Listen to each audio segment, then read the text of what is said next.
Hello, everybody. Welcome back to Planet X News. This is Scott from the Nibiru channel. We are here late this morning with our physicist, and we're going to be discussing an article that she wrote, and this is pertaining to the photographs that I took 2 days ago that pretty much everybody is at a buzz about these photographs, and it was probably a once in a million lifetime shot. And I've also had others take a look at these photographs and basically put them under scrutiny. And several groups have looked at the photographs and they have stated, all of them, that it is not a lens flare, camera anomaly, or anything of that nature. It is certainly a solid object. So we're going to go ahead and discuss the report and the paper that the doctor has written. And we're going to be discussing a lot of information pertaining to the differences in a brown dwarf and a brown dwarf star. Because there's a, I understand that a lot of you may be confused about the two, because very, very early on in my investigations, I was very confused about the difference between these two types of substellar objects. So if you just give me 1 second. Oh, by the way, Doctor, how are you? Nice to have you with us again. Oh, thank you, Scott. I'm very well, thank you. And I hope you're well, too. Yes, I mean, everything's been pretty okay. I'm definitely taking a lot of abuse because of the photographs that I was able to capture the other day. And, well, it is what it is. Well, I find them very exciting. Yeah, definitely exciting. You know what I found quite amusing is I actually had one of these trolls email me yesterday and accuse me of stealing the photographs from his wife. Oh my goodness.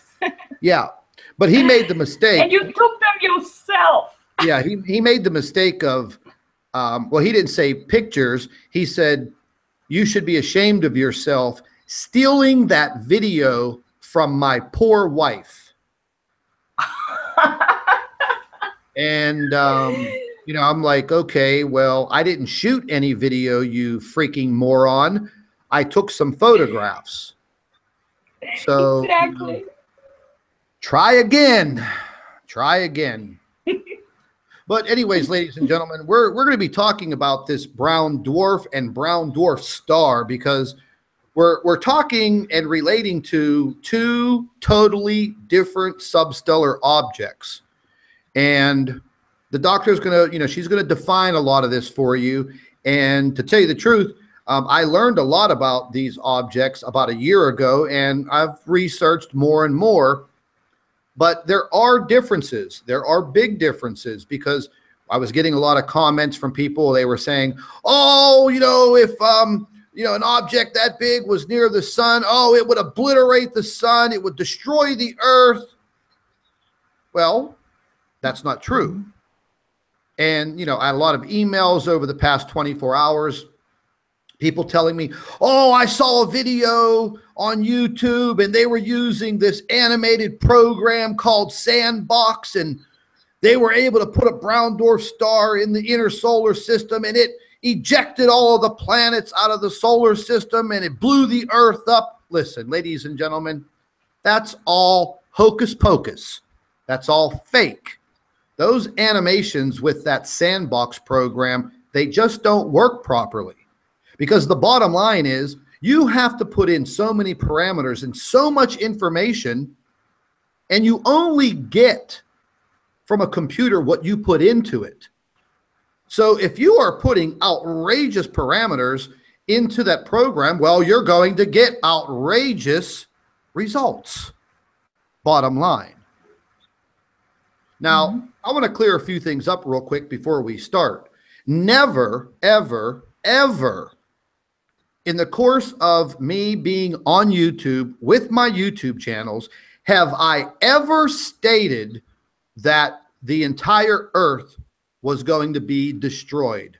The doctor has never, ever said that either. And I could also make a statement for Mr. Chris Potter because he's not with us today. He is out on business. But Chris has never, ever said or stated that the entire Earth was going to be destroyed. We've never made those statements, ladies and gentlemen. You know, looking back through everything that the Earth has been through, the Earth is always going to be here. Whether or not we will continue as a species to inhabit this planet, well, we'll have to see.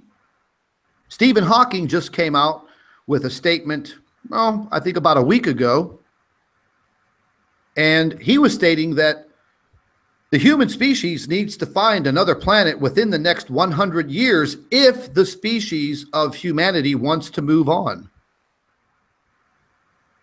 There's been a big push by governments to go to Mars and inhabit Mars and live in pods on a planet.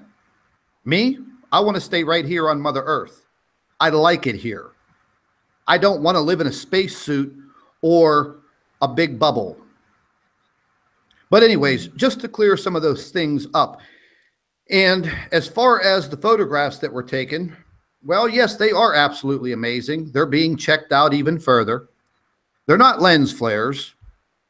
They're not camera anomalies. And ladies and gentlemen, that is the easiest thing to say when you're dealing with this subject of Planet X, Nibiru, Wormwood, Nemesis.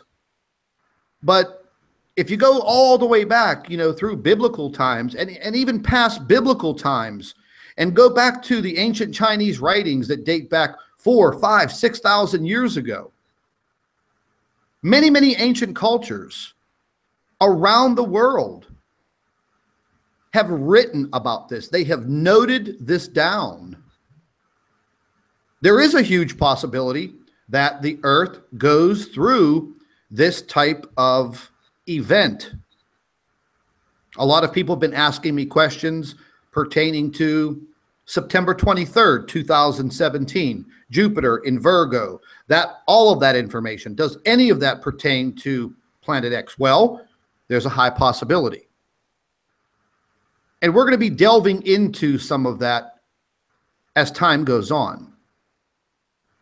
We're already seeing major events occurring around the world on a minute-by-minute basis. And if you are one of those armchair quarterbacks that just sit there and you deny everything and you make up explanations for what is occurring, but you know nothing, you do no research, you just sit there in your chair drinking beer and getting fat and making ridiculous comments for others to believe, well, that's ludicrous. It's ridiculous. There are things happening on this planet that are amazing, that are very scary. But the bottom line is, there is nothing we can do about it but try to understand it and come to terms with it and survive it. If any of you think that I spend 10, 12, 14, 16 hours a day sitting here on YouTube making funny videos to trick everyone into believing these things are happening, well, you might want to go see a psychiatrist and get on some heavy psychotropic drugs because you're nuts. Doing this for the money? Listen, once again, there's no money in this, ladies and gentlemen. YouTube has destroyed their entire platform. Google, yep, same thing. But using YouTube as a tool to bring you these broadcasts, to bring you videos, to bring you visualizations, so you as a people can see what's happening, because maybe you're not picking it up from mainstream media, because they're certainly not going to report on anything like this. That's a fact. So, you know, the people that criticize myself and others for bringing this information forward, calling us names and that whole, oh man, that whole bunch of garbage. That's what it is. It's all garbage. But what I've come to find out is that all of those people, they're all hypocrites. They're all hypocrites. I found out 3 days ago that you're all familiar with these trolls that run around in the comment section of all of the Planet X channels, but mine specifically. I found out 3 days ago that a number of these YouTube channels, they actually have their own Planet X YouTube channels. And they themselves are reporting on Nibiru, Planet X, Wormwood. So they're hypocrites. And they are the ones that are making money off of fear. I just found that very amusing, that the same people that live in glass houses are the ones throwing the freaking stones and busting windows. But they're not going to break mine. That much is for sure. But anyways, we are going to get into this information with the doctor, because as I took those photographs the other day, she was the first person that I shared them with. And doctor, while I have your attention, whenever you opened up the email that I sent you with those photographs in it, what was your first reaction? Oh, I thought, wow, this is amazing. I was so excited to see these objects around the sun, because, I mean, it corroborates what I've been saying, that they are objects around the sun. Whenever so I was very excited. Whenever you looked at the photographs, and I'm sure, you know, you have a very analytical mind like me. Whenever you looked at the photographs, I'm sure you examined them and you looked at them in detail. At any point in time, did you think that they were fake? No, not at all. No. No, I didn't. I mean, how can they be fake? How can you make up something like this? It's, you know, an object like that, that's the striped object is just amazing. You cannot just come up with something like that. Yeah, I agree. It was a pretty strange situation, and you know, for anybody that hasn't heard about it, I'll just go into it a little bit. You know, I was just trying to capture some photographs of the sun setting, and I was going to use the telescope and the camera equipment and some filters to try to block out the extra rays of the sun. And I actually wanted to get just some really good photographs of the disk, as they say, the sun, the disk itself, without the corona, without the sunshine, without the glare. And there are ways to do that. So after I set everything up, well, you know, a big cloud came in and it covered up the sun. Oh, you know, and I was like, oh, here we go again. You know, all of my efforts down the drain. Well, then the sun came out, the cloud went away, and I had clear skies. So as I was trying to focus the telescope directly into the sun, you know, I made the big mistake of looking into the eyepiece, because I didn't realize that I actually somehow had it dead on, and I looked into the eyepiece with my right eye, and you know, I blinded myself pretty good, you know. And I was like, wow, okay, you know, I got this thing tuned in real good. you know, so put the, you know, the camera equipment up, and I was only going to take a few photographs, no video or anything like that. And I was seeing, you know, little purple and blue dots, you know, in front of my right eye because of flashing myself like that. Yeah. And once I had the camera and the laptop, everything set up, I really couldn't see that clearly out of my right eye. Right. So, you know, I just decided, okay, let's crack off a few pictures. And I did. Took about 4 or 5 pictures. And then here comes this big, gigantic spaceship-sized cloud that just moves right in front of the sun. And I was, you know, kind of mad because I was like, oh, here we go again. You know, every day, if they're not chemtrailing the living hell out of the skies so I can't see the sun, these big clouds move in right at the time when sundown occurs and I can't see anything. But then an hour later at between 6:45 and 7:45 p.m. facing due west, I had another opportunity. So I was able to crack off a few more pictures an hour later. And again, I really couldn't see the screen on the laptop or the camera. I was just, okay, this looks good. Bing, bing, bing. Let's hit some pictures. And then, you know, I downloaded everything, and then I looked at the photographs. And when I looked at the photographs, I was pretty floored by what I, you know, but what I captured there. And I still am a little speechless on what was captured. Yeah. But, you know, today, ladies and gentlemen, we're not here for, we're not here for another picture show, but we're here for some explanations because once again, you know, I've come under heavy criticism that these pictures were fake. They're lens anomalies, reflections, refractions, the whole gambit of troll comments that they leave. But yet we've already had a half a dozen photographers look at the photographs, and these people are in complete amazement.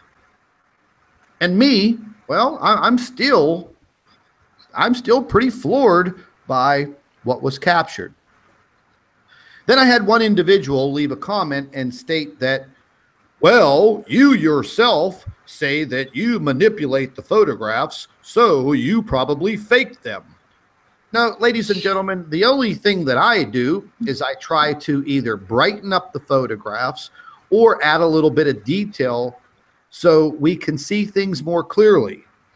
Trust me, I don't have any experience in Photoshop. I am not one of those computer animated geeks that can, like, you know, put together a video game and stuff like that. I do have computer skills, but they do not revolve around that type of forgery. These were real photographs, and I've seen this object before. I was able to photograph this object from a beach cam on Bondi Beach in Australia a few months ago. Jeff P. actually caught it also. I had a subscriber from Switzerland that captured this object on a super telescope. And I have the picture, and you're going to see them today. So, Doctor, once you saw those photographs, I bet you that really set your mind on fire quite a bit, right? Because it did for me. Oh, yes. Oh, yes. I was very, very excited. I mean, I've been waiting for this kind of evidence for a while, Scott. I actually think it was a miracle that you got it, because they usually put the simulators out there so we cannot actually get to see the sun. But you caught the real sun there, I think. And there you are, the substellar object. Yes, now I just turned this into black and white, you know, just to see these stripes.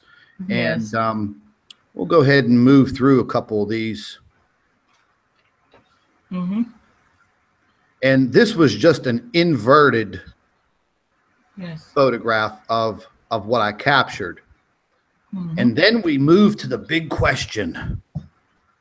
Is that a lens flare? There is no way it's a lens flare, because if it was a lens flare, there would be an actual object that looked like that. That would have to be brighter than that, but would have to have stripes as well. So a lens flare looks like the real object. So there would be a real object that looked like that. An object that looks like this.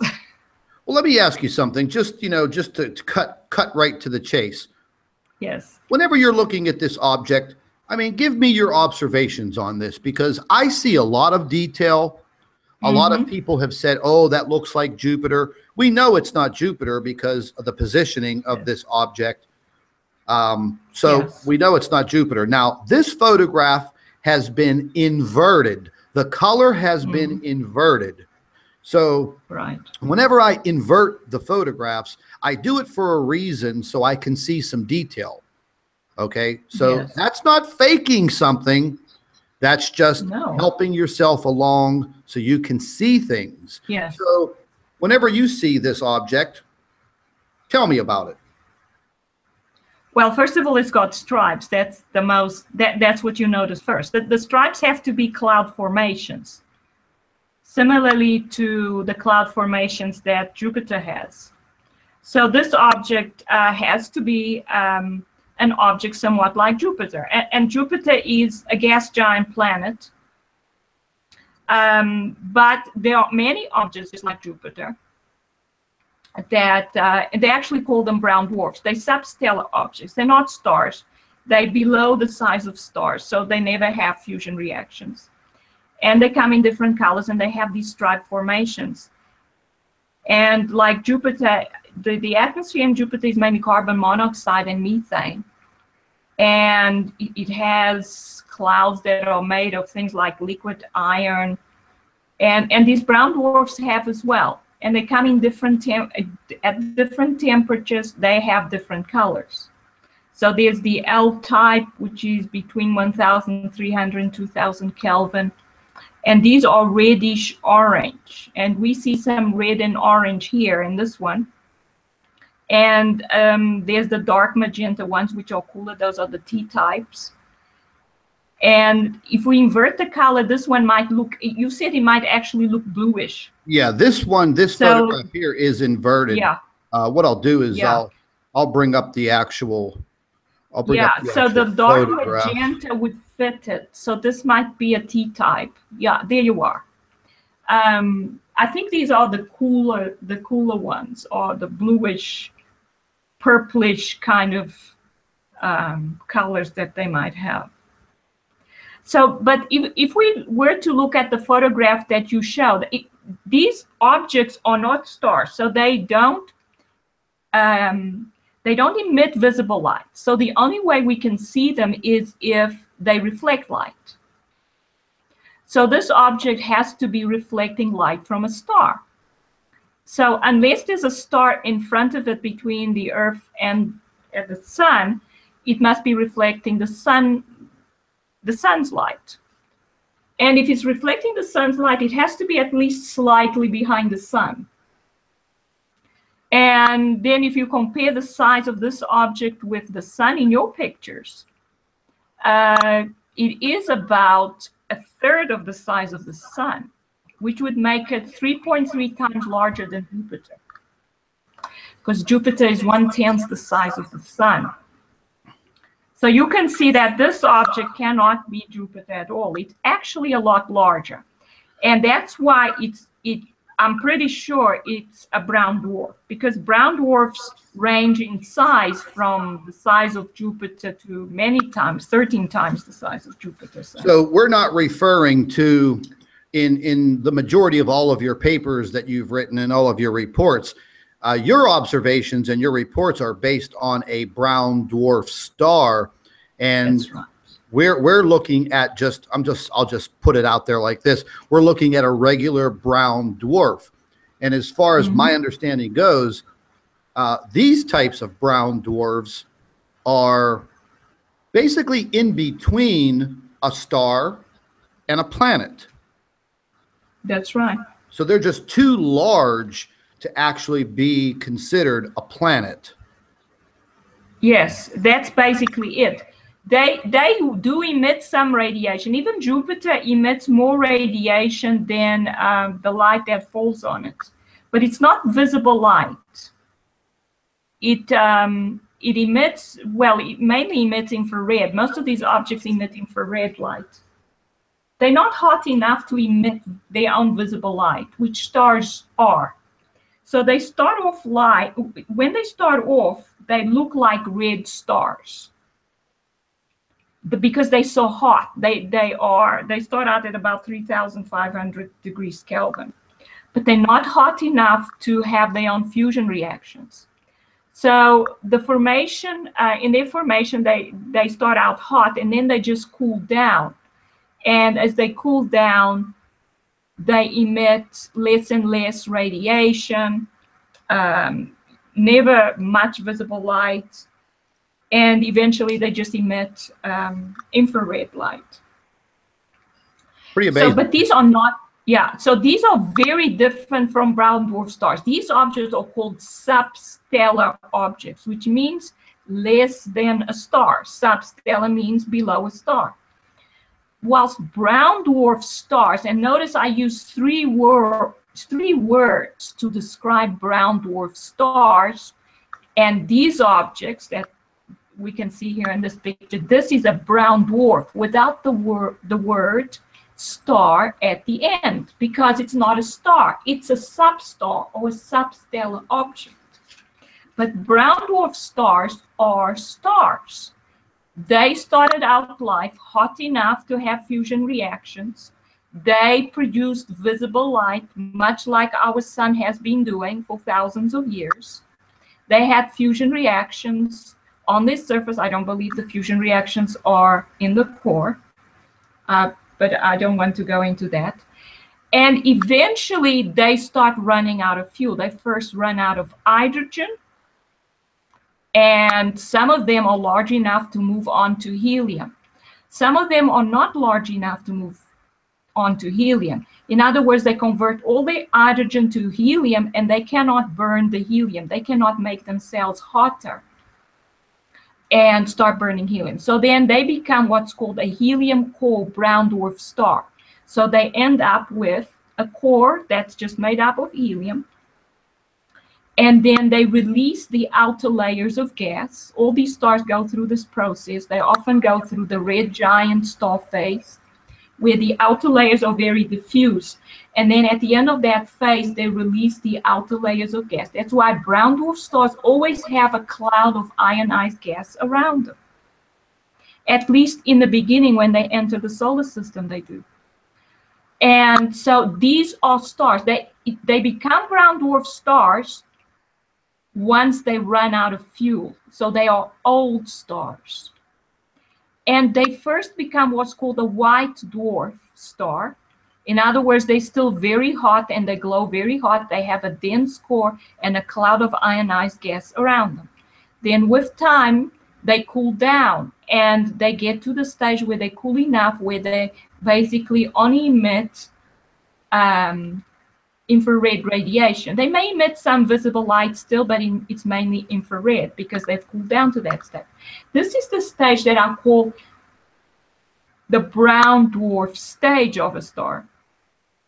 Eventually, they would cool down to the point that they don't even emit infrared radiation. At that point, they call black dwarf stars. So when I was a student, and I did a course on stellar evolution, the brown dwarf star stage was taught in that course. And at that time, we had not heard of brown dwarf. I mean, the substellar objects. So when we talked about brown dwarf stars, it was in terms of a star that is now old and is not fusing its own fuel anymore. So it's an old star. It's not really working as a main sequence star anymore. So, but in recent years, the term brown dwarf has been introduced. And I think in a way, it's been to confuse people about what's actually in the solar system, because we have these objects that are basically gas giant planets a lot larger than Jupiter. And we have the brown dwarf stars as well, which are draining the sun. We have both, and we see them both in this picture. And these are the ones that I've always been saying are here and are draining the sun. So when I've been talking and writing now for a couple of months about brown dwarf stars, I mean the stars, the old stars, the stellar objects. But there are these substellar objects as well, and we basically have one in the solar system, a smaller one, which we call Jupiter. But this one in the picture is definitely not Jupiter. This is much larger than Jupiter. So this is like Jupiter's big brother. Basically, that's what it is. So these objects, these objects now, I've seen the comments before. Oh, if we had another object like that in our solar system, it would destroy the entire solar system. What are your thoughts on that? If we had a brown dwarf, not the star, yes, just this big, gigantic blue object, if this object was in our solar system, would it destroy the entire solar system? Would it destroy the Earth? No, of course not. It wouldn't destroy the Earth. The only way a planet can destroy another planet is they impact each other. But from what I studied these objects are electrical in nature. So planets have basically the same charge, and like-charged objects repel each other. So it's unlikely that these planets will ever collide. So that's just basically, you know, I mean, that sums it all up for me, because I mean, we would have all of these planetary collisions in space constantly, you know, just creating all of this mass destruction. But really, I guess the only things that really do explode are these stars. I was reading some things about supernovas and novas, and all of this is just all of this going through my brain. So planets don't actually explode, but these stars do come to a point in their life and they explode. That's right. They have to be larger than most of the stars that turn into brown dwarfs in order to go through a supernova. So these would also go through the red giant phase, and then as they collapse, they actually go through an explosion. But I also think that what happens is that stars can become unstable. And when they become unstable, they can become super bright. And sometimes they can do different things, like fission into two different stars, or actually explode. And that's what we would have, what we call a supernova. Now, the photograph. Oh, I'm sorry. Go ahead. No, go ahead. The photograph that I have on the screen now, I captured this photograph by chance on the Bondi Beach webcam, and that Bondi Beach is in beautiful Australia. I'd like to say hello to everybody out there in Australia. And whenever I was viewing the webcams there, because I was trying to capture the sunsets, and lo and behold, I was able to capture this object, which looks like it is behind the sun. Once again, you know, seeing this striped object, you know, I mean, just absolutely amazing photograph. And all I did with this photograph was just change a little bit of contrast and bring out the elements of what was actually there. So, I mean, I've been in search of these objects for quite some time.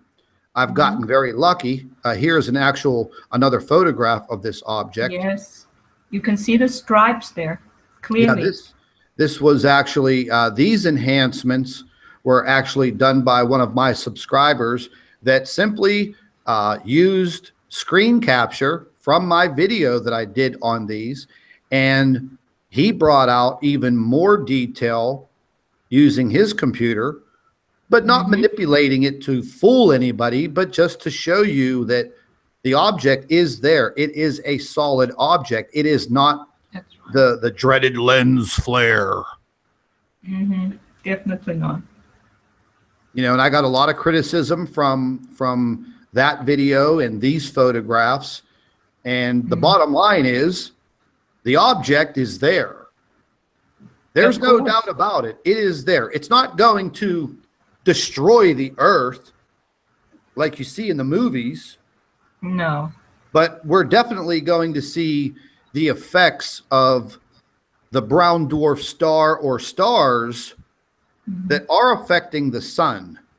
Yeah. And the sun, in turn, is affecting our planet. Would that be a good way to sum that up? Yes, it would be. But I just wanted to add something that, you know, just because you can produce an animation using whatever theory you have that drives the universe, which usually is just the gravitational theory, the animation is not reality. Exactly. Reality is what is actually out there. When you take a photograph, you are looking at what's really out there.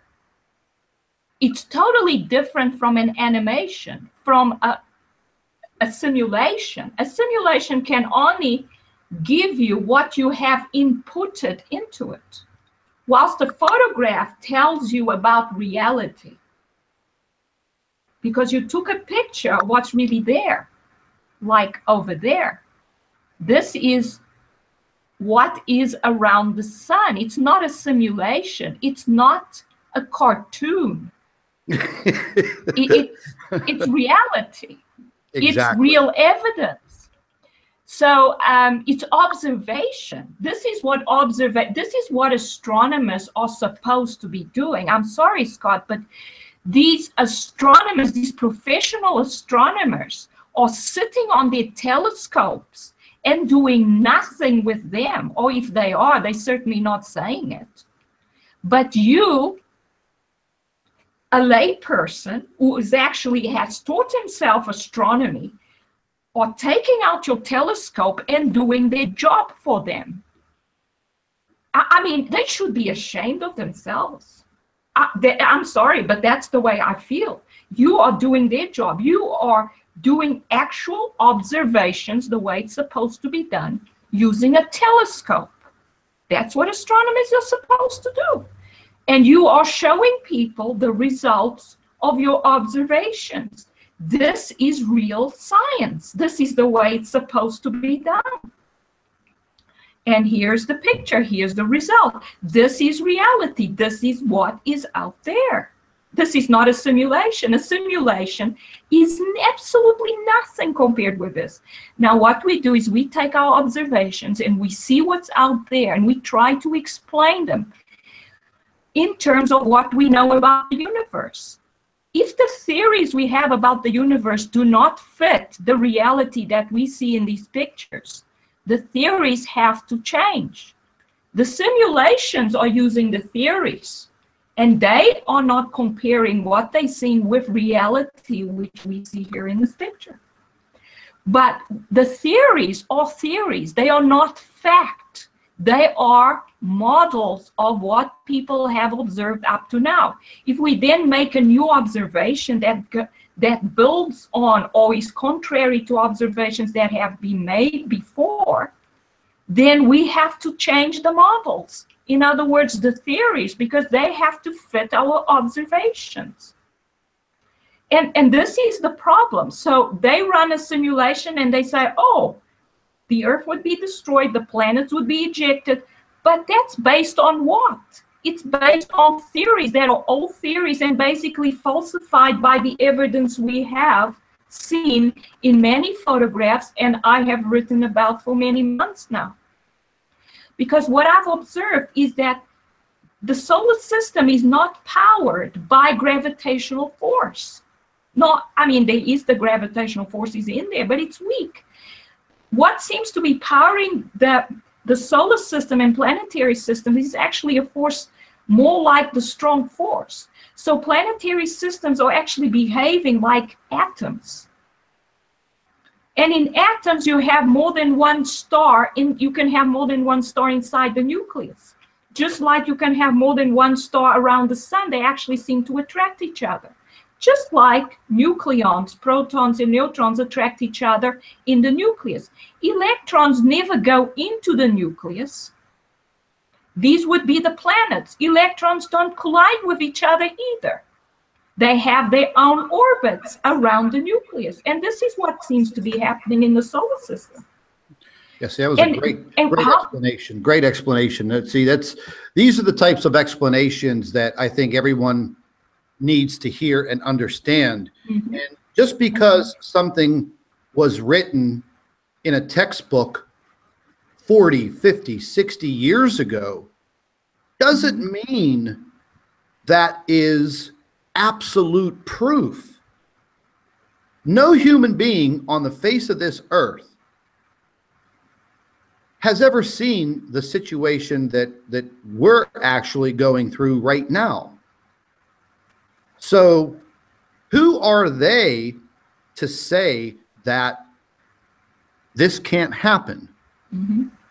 Because all they're basing their statement is their own theory. Mm-hmm. So their theory isn't proof. I mean, would that be okay to say that? That's perfect, Scott. A theory is an idea, a type of explanation for the way someone thought things are working.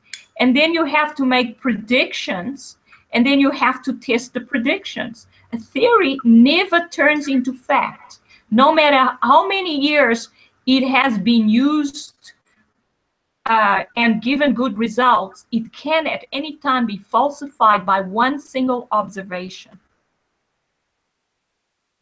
And we have hundreds, if not thousands, of observations about what's going on in the solar system that falsifies most of the theories we have about the universe. And they don't want to rewrite the textbooks. Mm. And you know, something else that hits my mind also is that a lot of the elders in astronomy, physics, astrophysics, now at the later part of their careers and all of the notoriety that they've had, now they don't want to be proven wrong publicly. That's right. Mm-hmm. Yes, they are heavily invested. You see, physics has changed a lot in the last 50 years. I mean, in the 1960s, the 1970s, the 1980s, physicists mainly spent most of their lives maybe publishing 3 or 4 papers in their lifetimes because they waited for something really important that advanced the knowledge in order to publish something. And they could carry on and do their work. They would do their lecturing and do their own studies without having to do this thing of publish or perish, which is what is happening now in physics. Because physicists are actually told you have to publish so many papers in a year. It doesn't matter whether the papers have anything meaningful in them or not. What's important is that you publish so that you can put it in your CV, so that at the end of the year you can say, oh, I've published so much, so now I can have so much money to continue with my research. I can have more research funds, and maybe I can get a promotion because I've published so many papers. It doesn't matter whether they're meaningful or not. I've been hearing that term a lot lately. I've been delving into some physics.org. I've been delving into a lot of deep science magazines, paperwork, and I keep seeing that publish or perish. And that's basically you are just so right. That's where we are at right now. So, taking a few steps back, dealing with the things that have just occurred within your career, that was brought to you also. Am I not correct? Why aren't you publishing this information? You know, I mean, exactly. In the beginning, you weren't looking for the notoriety, and you still aren't. You weren't looking to publish all of this information in professional papers. Well, I can tell you this much. I mean, you've opened up a lot of eyes. You've touched a lot of hearts. I can only imagine the looks on all of these stuffy birds in an auditorium looking at your presentations right now. The thing is, Scott, they're not interested. They are interested in keeping the status quo, which is we have accepted theories, we treat them as fact, and we have what's called the gatekeepers. The gatekeepers are actually the peer review system that keeps novel ideas out of physics. Now, as you know, my ideas are very novel. I am ready to accept new ideas. I mean, a few years back, I already realized that a lot of what I learned in physics as a student could not possibly be all correct. And I started looking at alternative theories even then. So I guess I was ahead of the pack in that way. And I learned then already that people who don't believe, say, in the Big Bang Theory and want to publish alternative and novel ideas, they are kept out by the gatekeepers, which is the peer review system. So this is why the people who are publishing and are part of the publish or perish system, they bought into the system. They want to get ahead. They want more research funds. They want to be promoted and earn more money. So they are into this type of rat race. So they're not actually interested in getting out of it because everything they have is invested into it. You know, I wanted to ask you, I'm sorry. Go ahead. You can finish. Now, I just wanted to say that this is also why the astronomers might talk amongst themselves about what's going on in the solar system, but they're not talking to anybody else because they have everything invested in the system as well. And what we have discovered in the solar system changes everything. Okay, I had a question. Well, actually, one of our viewers had a question, and I've heard this brought up many times, and it's on the basis of this large helium cloud and these brown dwarfs. I've heard a lot back and forth about how the Earth goes through this helium cloud every now and then. I really never delved into it because at the point in time when this was coming across YouTube on a daily basis, there were other channels that were scientifically getting into it. I never touched on it, but maybe once or twice.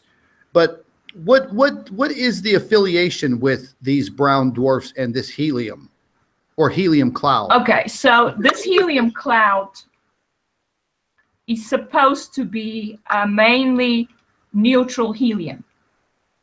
Okay, can you hear me, Scott? Yes, I can hear you. Oh, okay, good. I was always checking because you know what happens now. Okay, so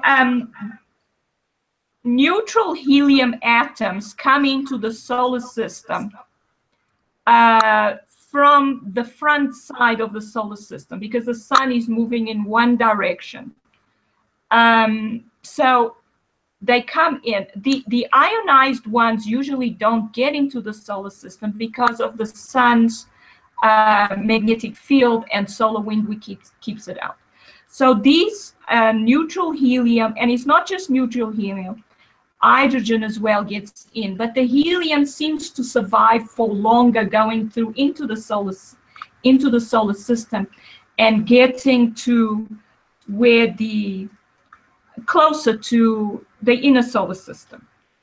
And then they form what's called I actually forgot the term. I wrote an article on this, but they form a sort of cloud on the other side of the sun. And the Earth is supposed to go through this cloud every year. And what happens is some of these helium atoms get ionized by the particles in the solar wind. So we would end up with ionized helium. But it should be mainly helium-4. And it turns out there's a lot of helium-3 as well.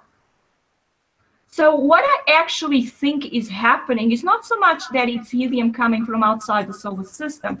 It's the fact that we have a whole lot of helium-core brown dwarf stars that have come into the solar system. And they have come in from a certain direction. And they brought in their clouds of ionized gas, which is mainly helium. And when they burnt through all the hydrogen, what was left, because the reactions produce a lot of helium-3 as well as helium-4 is formed.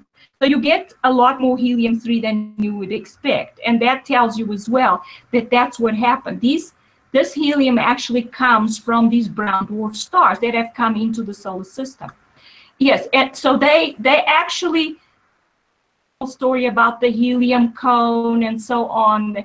But I think it's much more than that. I think it's to do with the brown dwarf stars. I don't know how many there are in the solar system now. I mean, we have several around the sun, that's for sure. We could have a lot more of them in the outer solar system still, that are still coming in. We just don't know. As you know, they are hiding most of the data from us. We work with what we have. I know there are several around the sun, and they brought in their clouds of ionized gas. So this is what we have.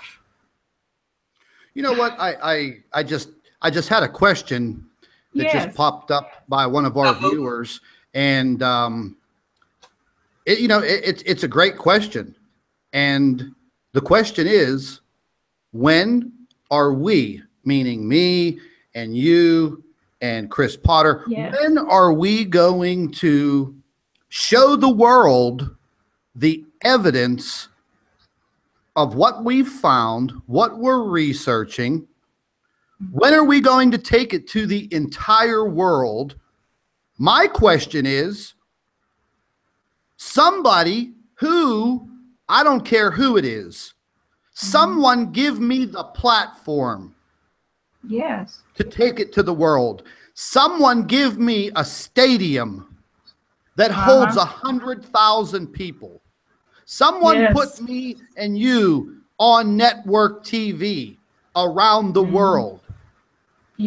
Somebody put me up there, because I'll tell the world. And for the individual that asked that question, I praise your question. This is what I've been doing for a long time. And this question actually upsets me, not the question, but because we are not given the damn platform to tell the world population what is happening. It is not our fault. Look at your damn governments. Look at the people that run the major corporations with communication. Google. Google is censoring the living hell out of my YouTube channel. I should be reaching millions of people around the world, but they are seeing to it that I'm not. That's right. The United States government, acting, through third parties, they are throwing the monkey wrench into all of this information. The United Kingdom, where all of these little scum trolls come from, because they know they better not put them from the United States on me, because I'll find them. They have to hide like the yellow-bellied, sap-sucking scum they are in the UK. That's right, baby. What's happening, Chris? I'm fired up now, people. I was just curious about the multi-striped lens flare that you guys were covering today. and how that was going. Well, actually, it's going pretty good. I've had several of my subscribers over the course of the last 24 hours who are into photography. I've sent the photographs off to them. Ooh, okay. And they've all come back with, yes, that is an absolute solid object. And what we were actually getting into and bring you up to speed is we're just filling everybody in. The doctor's filling everybody in on the differences between a brown dwarf similar to Jupiter and a brown dwarf star. That's a huge deal that you guys are covering that, because from what we understand, if you do a search for brown dwarf star on Google, you don't find anything, but you find everything about brown dwarfs. You're right. They're a difference, huge difference. Yeah, big difference. And, you know, we were letting everyone know that, oh, you know, all of the accusations fly. Oh, you're fear mongers, you know, you hateful, blah, blah, blah, blah, blah. But never, ever has anything ever come out of my mouth. And I could attest for you. And I did speak with you while you were not here. And the doctor, and in no way, shape, or form have we ever said that the earth was going to be destroyed. All of mankind was going to die off. We've never said anything like that. The only thing we're trying to do is we're making the observations, we're doing the research with the tools that are very limited, and we're trying to show everyone what is there. And every time we show people what are there, we are attacked like animals. Yeah, it's nonstop. I don't think that we in any way, you know, not currently on both of our channels, we're not saying it's the end of the world, you're all going to die, you better repent, etc. That was something I was doing on a previous channel. It's not that effective. And yeah, we're not fear mongering. And I think it's the extreme weakest argument that the trolling operation has. They really have very little to argue with us other than obvious lens flares, etc. Their time is pretty much wrapped up as far as I'm concerned. These guys are wasting their time. So, yeah. You know, I wanted to bring you up to speed also. I didn't have a chance to speak with you today, but I also found out through my own little second and third parties that several of these troll organizers, do you know they have their own Planet X and Nibiru YouTube channels? And they are copying videos from Gil Broussard, Marshall Masters, you know, many others, stealing the videos, uploading them onto a Planet X channel, monetizing it for financial gain. So we call that being a damn hypocrite. Big time. So I already have all the channels. I actually caught one of them 2 days ago. They actually hijacked 165 of my videos, had them uploaded to their channel, and I just happened to figure out who it was because they're so stupid. They're in the comment section under the video using their troll identity and talking about the monetization. So I took care of it, contacted YouTube, and just this morning, YouTube notified me that the channel was terminated. Good job. But anyways, we have to spend a lot of our personal time defending our channels, and the troll operation knows that they're wasting our time. And it's unfortunate because we're not putting out material that's saying that we're, you know, be afraid, you're going to die, etc. We're just putting out thoughts in the form of a white paper. It's for entertainment purposes only. And when we finally go to court over this, I'm going to be laughing in these friggin' people's faces. True. Very true. But in all actuality, ladies and gentlemen, none of this is for entertainment purposes. That is so far from, I mean, you know, we have to have that little categorization with YouTube, or else they will just, you know, put these channels into oblivion. So right now, we have so many things going on around this this globe of ours, with all of a sudden the massive sudden increase in the earthquake activity, well over magnitude 5s. We have seen, I don't even know how many, I've lost track of the magnitude 6 and above earthquakes, and the situation's not going to get any better. It's actually going to get worse. So as we all say, don't be scared, be prepared. And I tell all of you that all the time. Under the circumstances, that is the best that we can do. We have to be prepared. I think we just lost the doctor. I think they just kicked her right out of our live stream.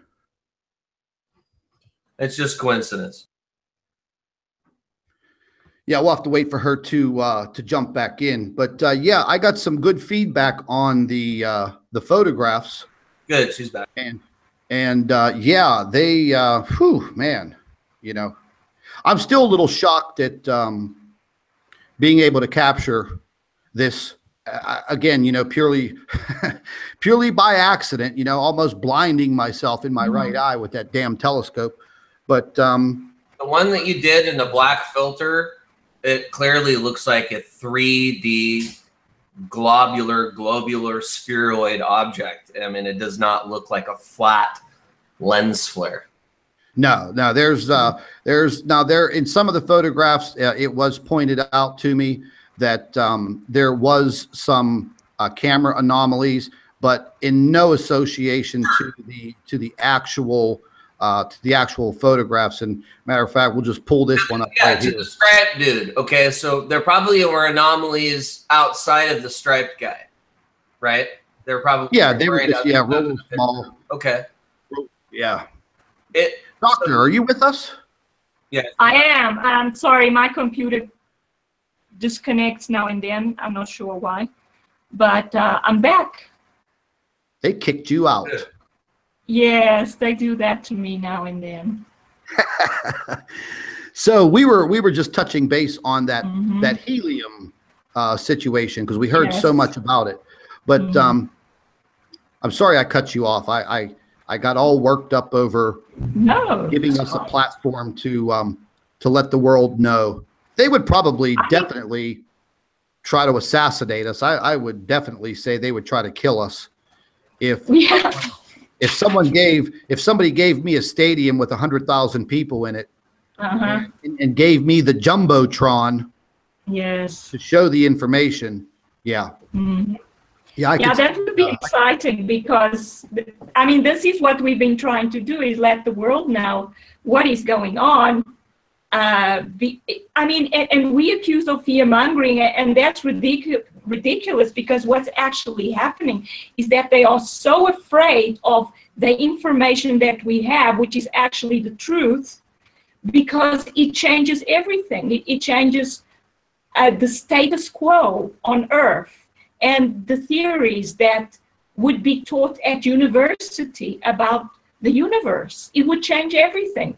It would be so liberating to come up with actually the truth of what can happen in the universe.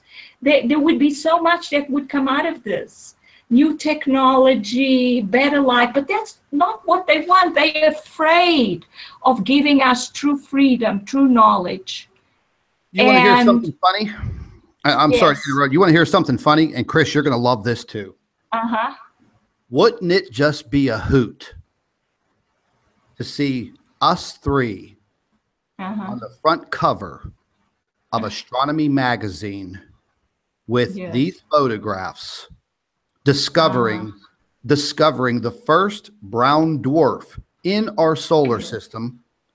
I think that Astronomy Live, Dazzle the cameraman, and the rest of the troll organization would all drop over with massive coronary heart attacks.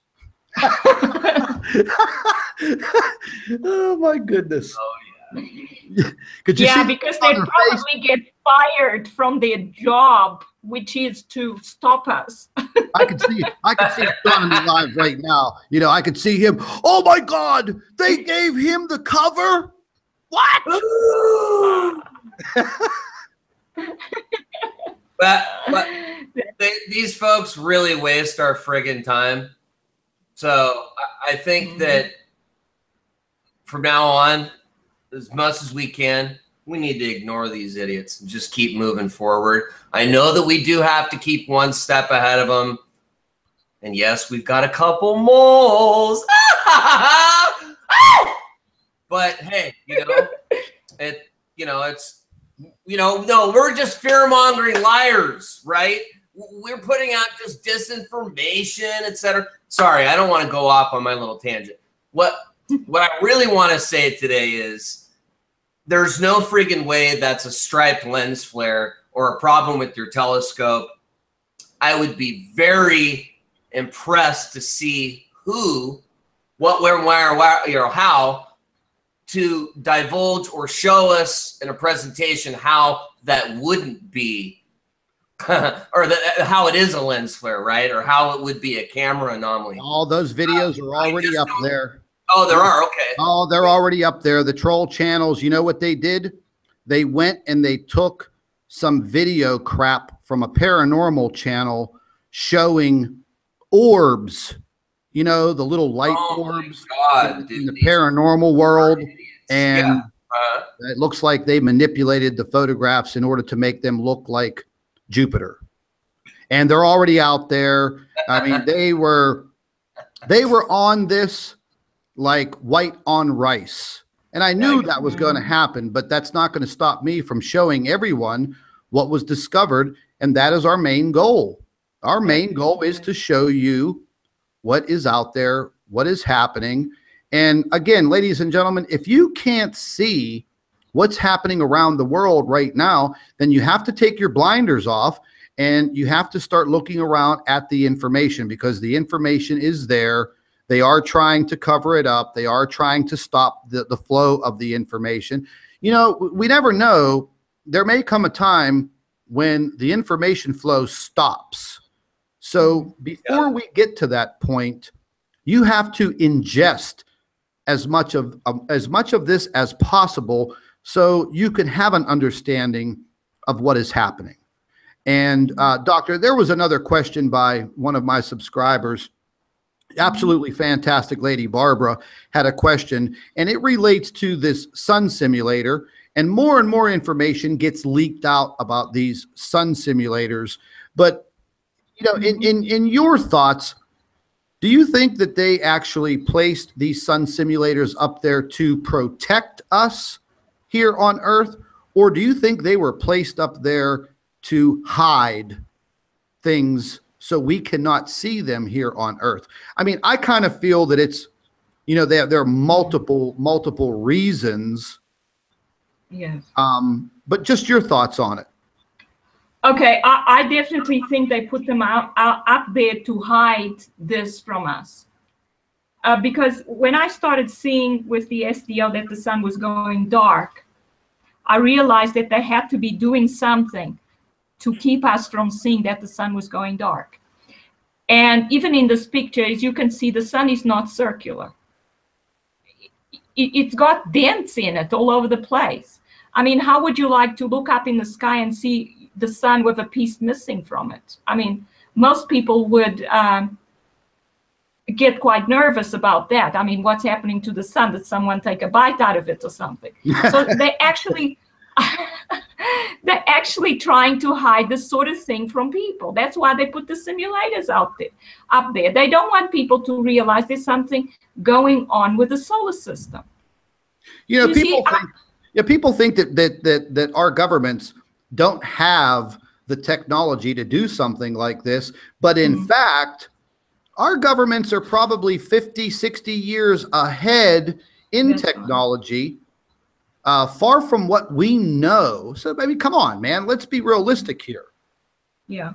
I mean, we don't know what these people do with our tax dollars. That's right. I mean, Chris just did a story the other day.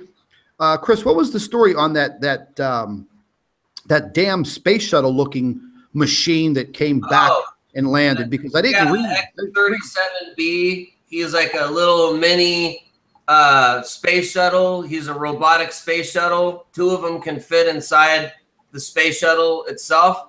I just think they're cute little guys. My son and I were checking them out. We're like, oh, it's a cute little space shuttle. So I guess it's been out 4 times, and each time he's been up in space by himself, he's gone further and further. It was like 100 days, 400 days, 600 days, and then 712 days. And it's a classified mission. Of course, people think, you know, they're doing something nefarious, et cetera, out in space. But what NASA said is that, you know, of course, their blanket answer, you know, we're testing equipment, et cetera, et cetera. But I thought that it was very interesting that a robotic plane is up in space basically for 2 years unmanned. Yeah, so, that was incredible. I never even knew about that damn thing. Yeah, it's pretty cool. I've been trying to do, you know, I've been trying to branch out a little bit, just do some articles, et cetera, that are just online in regards to just space in general. You know, so it's not, we'll say it's so controversial, just kind of put things in the mix. And I find it very interesting that NASA's pretty active these days. Oh yeah, they are too, man. They're on freaking overtime, man. OT at NASA. Yep. Yeah, so, they're making more animations than usual. Yeah, they are, man. They're the ones that are good at the animation crap. They have watch any of their film videos. Studio in the world. Remember, they have a bigger film studio than Hollywood, and one of their top people that they hired was that Matt Powerland, who was a CGI expert and graphic design expert. Well, there you go. Yeah, he basically says, look, NASA's a lot of bells and whistles and show. So why do you think they're hiring so many graphic artists like us? And most of what we see, and then I'll shut up about this, are composites, and they're not real. So a lot of times where people, you know, the flat earthers, I'm not a flat earth guy, but where they'll look at the blue marble picture, right? Where it just looks like it's friggin', it's too perfect. And then they'll show the copy and paste of the clouds, right? Where they've copied and pasted the clouds, a horrible photo editing. So you got to wonder why they're using graphic design artists. But yeah, they have some wonderful new graphics from NASA. They do very well that way, and they've got a huge studio. You got to wonder why. Okay. Yeah, welcome to the wonderful world of NASA Disneyland. That's basically what it is. But anyways, Doctor, getting into this report that we have up on the screen, you just did this yesterday, and I wanted to get to this because this is the most important part of our discussion. So I'm going to turn everything over to you. Whenever you need me to pan down, just say pan down. Okay, I guess you can pan down so we can see the striped object, because that's what I'm talking about here. So, you know, and yeah, so the striped object I've explained already is a brown dwarf, and here I explain, if you look at it in comparison with the sun, it's about 1/3 the size of the sun, and it doesn't emit its own visible light. So for us to be able to see it, it's basically a gas giant planet. It's not a star. So it doesn't emit a lot of visible light, or it shouldn't emit any visible light, really. It can emit some radiation, but not visible. So he is a brown dwarf and not a brown dwarf star. Sorry to interrupt you. Right? That's right, Chris. So this is the brown dwarf, the brown dwarf, and it's a striped object. And so that's the one. That's the yellow arrow is pointing to it. Okay. Yep. And so I just say it has to be slightly behind the sun, because it must be reflecting sunlight for us to be able to see it. Unless there's another large star somewhere between the sun and the earth that would be emitting light, and it would be reflecting that light. So if it is slightly behind the sun, then we can do a proper size comparison between the two and come up with a good idea of the size of this object. So then if it was right where the sun is, it would be about 1/3 of the size of the sun. But that's a huge size, because remember, it's 1/10 the size of the sun. So this means this object is 3.3 times the size of Jupiter. It's huge.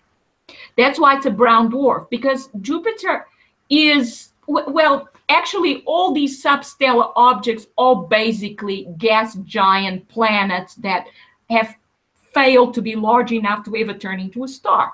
They are basically, it's a bigger version of Jupiter, let's say that. And they do come with different temperatures. They can have different temperatures between 700 and 3,500 Kelvin, which is always less than a star. But it's huge. So it's one of those objects. Now, I do actually talk about this later, but already in this photograph, the orange arrow a bit further up points to another object on the right of the sun that, if you look carefully, also seems to have stripes and is a little, well, looks a little smaller than this one. So we could actually have two brown dwarfs in this image, which is amazing. And I mean, when I say brown dwarf, I mean the substellar object. I don't mean the stellar objects, which I call brown dwarf stars, where I put the word star at the end because they are stars. They started out life as stars, and now they have become old stars. Okay. So then there's a picture of Jupiter. As you can see, the cloud formations on Jupiter. So it's got different layers of cloud. That's why it looks striped like that. And it's mainly made out of methane and carbon monoxides. There's some water in it. It may have some aluminum silicate clouds in it. And basically, the brown dwarfs are the same. They are gaseous atmospheres. They have cloud formations just like Jupiter. Most of them, though, are a lot larger than Jupiter. Why do the clouds perfectly form like little straight lines? Because, you know what I mean? Like the stripes, they're always like parallel with each other. Is that nature just kind of... I believe that's to do with the rotation of the planet and how different materials sort of congregate together. I mean, we see the same sort of pattern even in the Earth, where we have the jet stream, for example, which is supposed to form a line. And that's all to do with the Earth's rotation, the fact that it's got a gaseous atmosphere. You know, I was just thinking, you know, I've actually moved away for some time now from the theoretical Nibiru and the planets that Zecharia Sitchin talks about in, you know, the Sumerian tablets, and now we're moving into, you know, Jupiter and the entire September 23rd, 2017 issue, which we're going to go ahead and cover. We're going to cover that very, very soon here, but we're going to do some in-depth research into it. But now the more and more I have been thinking, because of capturing this these photographs the other day, the possibilities of other planets, and I mean planets. I'm not talking brown dwarfs. I'm talking actual planets, because we've seen tens of thousands of photographs from people all over the world. You know, we're seeing objects that, you know, people shouldn't be seeing, whether they're light anomalies, camera anomalies, whatever. But theoretically, moving back into Nibiru and that little system, that little solar system, revolving and orbiting around a brown dwarf star and having the planet Nibiru, Arbato, Helium, and several moons now actually comes back into play in my mind, because now we are actually seeing a large substellar planet in between a planet and a star. So now the possibilities of Nibiru come back to life. So once again, you know, we're dealing with a massive subject here, a massive subject. The brown dwarf star definitely affecting our sun, and now the possibilities of everything related to Nibiru and possibly other gas giants. Well, there may be 100% truth to all of this. Mm-hmm. But, you know, it's very hard to discern all of this because we're not sitting behind a desk at NASA. We're not in the control seat of everything that they know and the other space agencies around the world. And we have to use the tools they gave us. We only have what we have available to us that has been released to the public, and we just have to do the best that we can with the tools that we have. Yeah, the whole Nibiru thing is basically based on a red-brown dwarf, right? So if we're talking about a red, or if we're, excuse me, if we're talking about Nibiru or a brown dwarf, as far as I'm concerned, we're talking about the same thing. We just leave the word Nibiru out. And we've been leaving out the fact, you know, you're all going to die and repent, which is fine because that's not for us to really say or gauge. But I find it highly unusual and suspect that there are stories and studies of red friggin' planets coming by our Earth and showering it with red rocks, red iron oxide. I mean, come on. That's such a specific data point. It can't be ignored. So when you look at Hercolubus, Nibiru, all the friggin' weird names that these things have, gosh, they all seem to be a red or a brown dwarf or dark black star type of object. So the similarities are undeniable. So good point, Scott. Yeah, so For me, what we actually have is different brown dwarf stars that have different cores.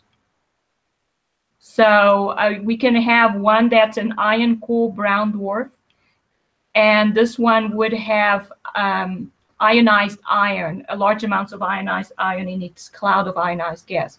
And if some of these, and the most dangerous brown dwarf stars are the iron core brown dwarf stars. They are actually smaller, but their magnetic field is even greater than the helium core brown dwarf stars. And they could be much smaller, correct? They could be very, very small. Yeah, that's right. They can be, yeah. So that would drain the sun even more, because remember, the sun is drained through this magnetic connection between the two. So there's the particle flux transfer through the connection of the magnetic field lines. And an iron core brown dwarf has an even stronger magnetic field. So it will have an even more of a draining effect on the sun than the helium core brown dwarf stars. So it sounds like we definitely have a lot of action going on in our solar system. Yes. So I haven't finished with that picture. Let me just say a few things. Sorry, Scott. Okay. So I say here the purple arrow. Okay, there's one right below the sun, a little one. It looks to me like a cloud. That's right. And inside, it's sort of dark inside. To me, that's a characteristic brown dwarf star. Whenever I see something that looks like a cloud of gas, so it's irregularly shaped, it may be elliptical shaped, sometimes it's even more irregular. And then at the center, it's dark. To me, that's a typical brown dwarf star. And when they come into the solar system, they don't emit any light at all. And this is what I've observed through, the observations I've made through all the months that I've been looking at these objects in the SETI images, in the Core 2 images, and so on. Not any light at all. And then as they come into the solar system, the cloud of ionized gas starts emitting a bit of light. It starts absorbing energy from the sun. And then eventually the cloud becomes very active, and You see large amounts of plasma discharges from the core to the cloud. Eventually, the core itself starts to glow, and when it does, it gets brighter than the cloud itself, and it starts having fusion reactions again. So it regains its youth in a way, but it's a much smaller star than it was when it was a normal main sequence star. So this is what happens. I wanted to ask you 1 second. So when we're referring to these brown dwarf stars, they could actually be size-wise. They could actually be very small, like maybe the size of our Earth, maybe the size of our moon. But they're very powerful. They're very, very powerful objects. That's right. They are. Right? Their mass is bigger. Even though they're tinier planets, their mass is huge. That's right. Because they have very dense cores. Don't forget that when stars start out life, they are mainly hydrogen, which is not very dense. By the time the star has burned through all the hydrogen, all that's left is helium, which is more dense than hydrogen, of course. But if the star is able to go to iron is a lot denser than helium, so it will occupy a lot less space in the core. So if the core is iron, it will be a lot smaller, but yet it still has all that mass. Not the whole mass of the star, because it loses the outer layers, but the core is very dense and very massive. But it's not actually about the mass. I think it's more about the magnetic field. And iron, because it's a good conductor, it makes the magnetic field that these stars have, these dwarfs, white or brown dwarf stars have, much, much stronger. It amplifies it enormously. So they have very strong magnetic fields. Because don't forget, I don't think it's so much about the mass of the objects anymore, because what I see happening in the solar system is not so much about gravity, but about what I think is the strong force and the electric and the magnetic forces acting between these objects and causing them to do different things. So I think it's mainly the magnetic field that these objects have that cause them to drain our sun to the point that it has been drained. Okay, so now we can, I guess, move down. Scott? Yep, I'm right here. I'm panning down. It takes a minute. Okay. Okay, good. All right, so now I explain that the sun is not circular in these images. You especially see on the right that there's an object next to the sun. You see that in that picture. It's not circular. Can you imagine looking up at the sky and looking at the sun and saying, but my goodness, I thought the sun was a circle in the sky, but it doesn't look circular anymore. Okay, and this is what would happen. I mean, I think it's a miracle that you actually managed to see the real sun. I think one of their simulators must have failed, malfunctioned or something. Yeah, because something definitely occurred. Because I don't think we're actually seeing the real sun much anymore. They're hiding what's happening to it. As we see in this picture, as you can see, it's not circular. Look at it. On the right, there's a piece missing. But yet, if there was a planet there, and this is what I show in the image on the right, more of the sun would be missing than we actually see missing. Okay, you would see there would be a bigger piece missing. We don't see that. So why is that? Is the object perhaps behind the sun? Well, if the object was behind the sun, there would be no need for any piece of the sun to be missing at all. So this is what I tried to say here in this image. And then if you go down again, I show it again with the next one. I think this is you didn't use a filter, right, Scott? This is the actual color of the sun. Well, yeah, there was a slight filter on the camera, on the lens at this point, and that's simply to block out the rays of the sun. Very light, very light color. What's the opposite saying? The thing is on the right.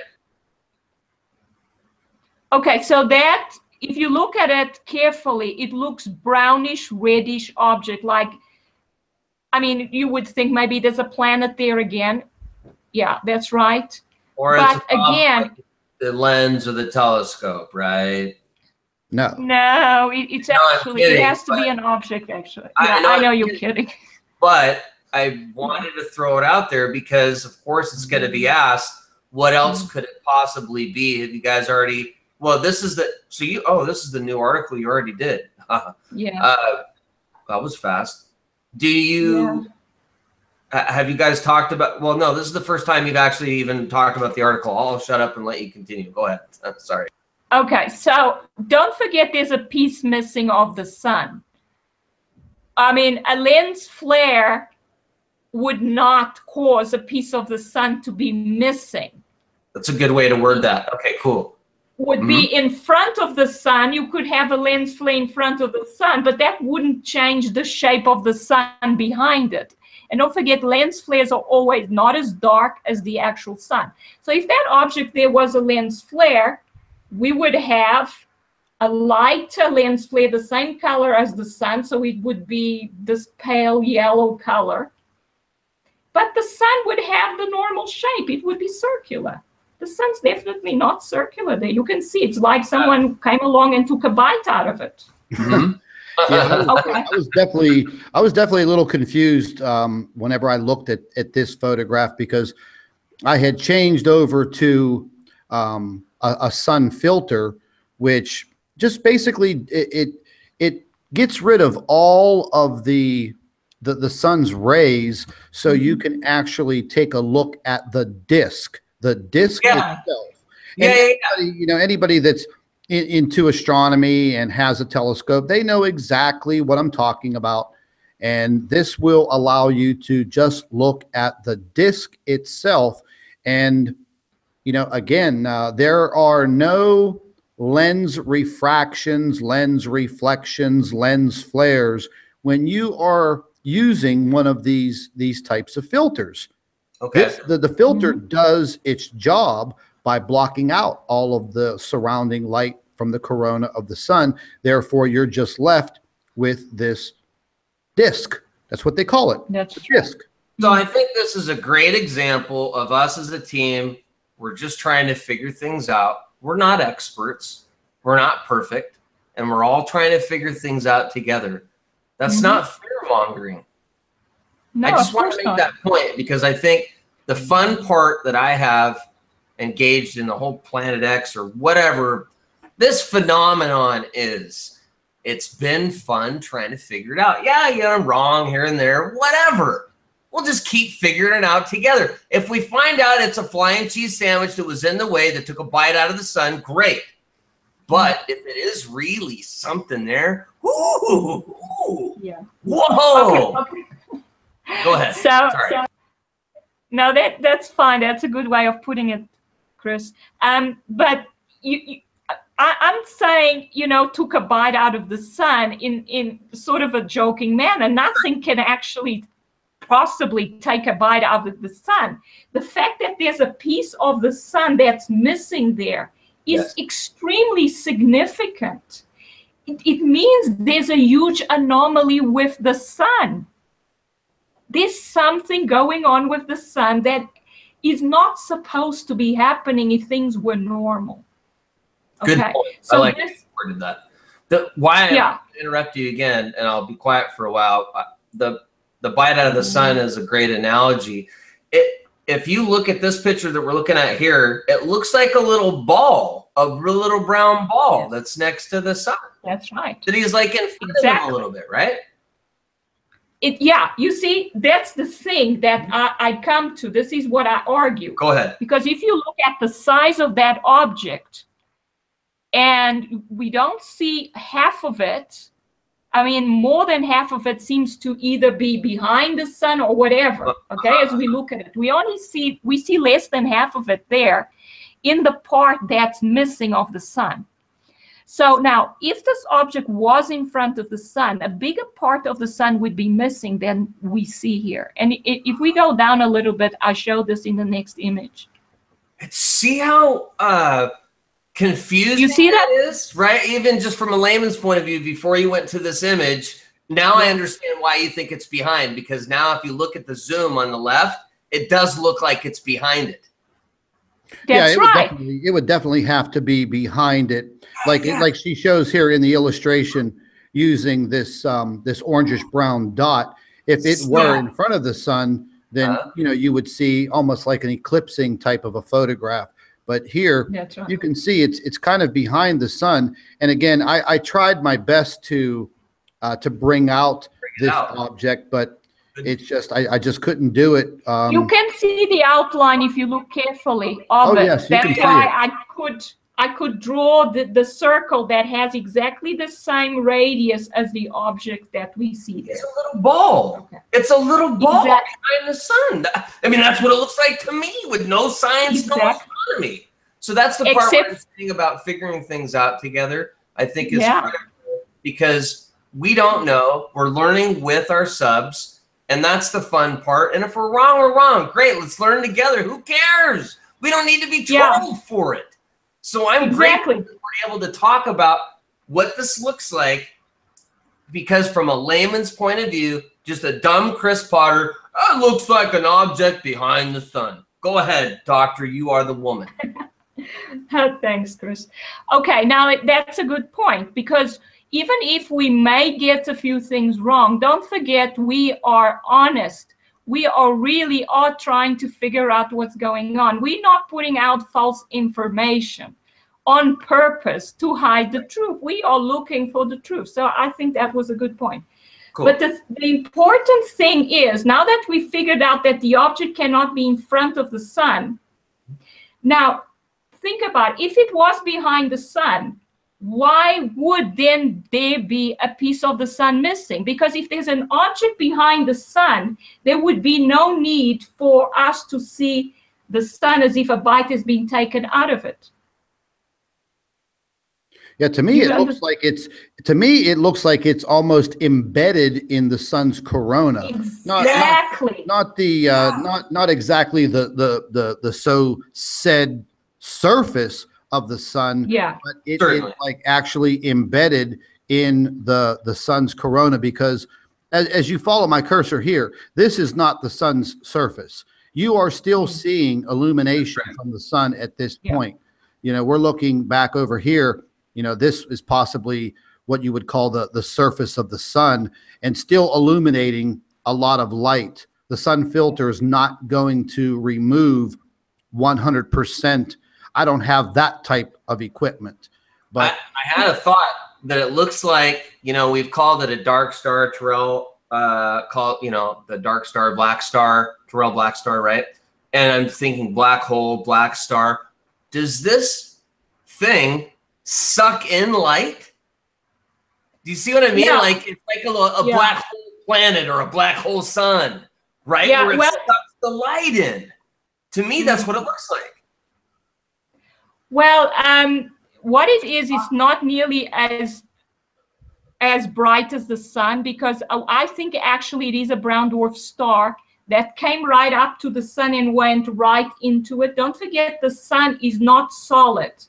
It's just gas. So even when we talk about the surface of the sun, we're talking about an interface between the interior and the outside, but it's all gas. Okay. At least that's what we think, right? Because that goes back to the whole theories that we have on everything. We don't necessarily absolutely know. We haven't gone and taken a dip out of the sun and brought it back to Earth and poured that little dip of sun out onto the pavement and you know, used our little chemicals and our little scientific little apparatuses to, you know, determine whatever the structure is made up of that liquid sun that I just poured on my cement, right? You see what I mean? Yeah. There's how in the heck are we gonna freaking So for even say it's a ball of gas is even suspect. Anyway, so I'm not trying to go off in too many directions, but I'm referring back to some of you and Scott's conversations and this presentation today, because I think it's relevant. But again, I just thought it looked like a black hole sun.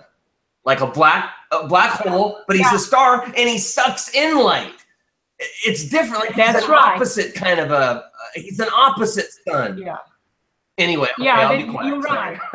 So this object is not giving off light, and as far as I know, it's a brown dwarf star, and I know what brown dwarf stars do, and that is they absorb energy. So this object is not natural to the sun, because, I mean, years ago we used to see the sun, it didn't have a dent in it, right? It was circular, the real sun. That's true. I mean, we as children, we saw the real sun. We saw that it didn't look like this. So this is a new development. An object came right up to the sun and went right inside it, or partially inside it. So I believe then that this object, because I've written some articles about it, is the object that impacted the sun between August 18th, 2014 and November 17th, 2015. So if we scroll down, we see the two images, the core two images. The one on the left is from August 18th, 2014, and the one on the right is from November 17th, 2015. Between those two dates, core 2 was offline.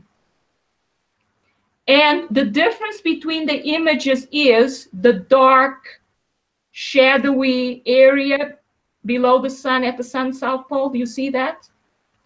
It's in the 2015 image. It's not in the 2014 image.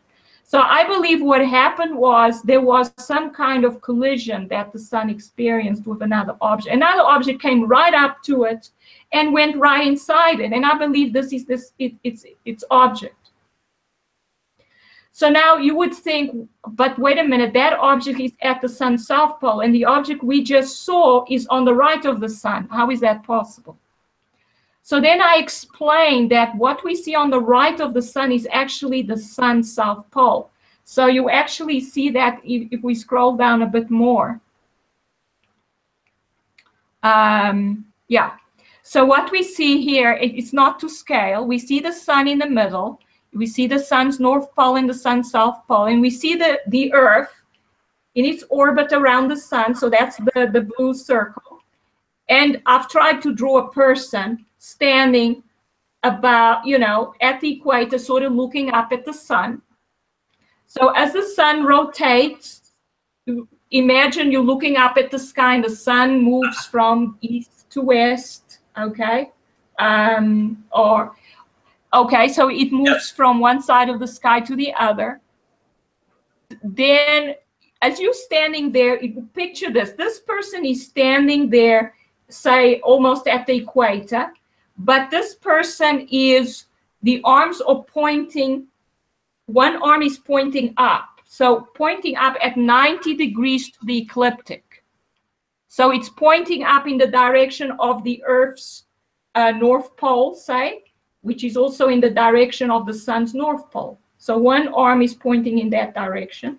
That would be if the person is facing, if we are seeing the person's back, the left arm is pointing up and the right arm is pointing down, okay?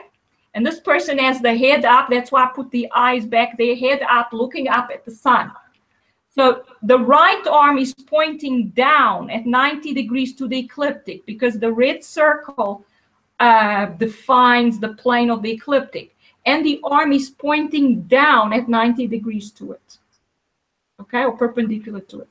Notice that the right arm points in the same direction that the sun's south pole is. So if you were looking up at the sun, you would see the sun's south pole on your right-hand side. Do you see that? Oh, yeah.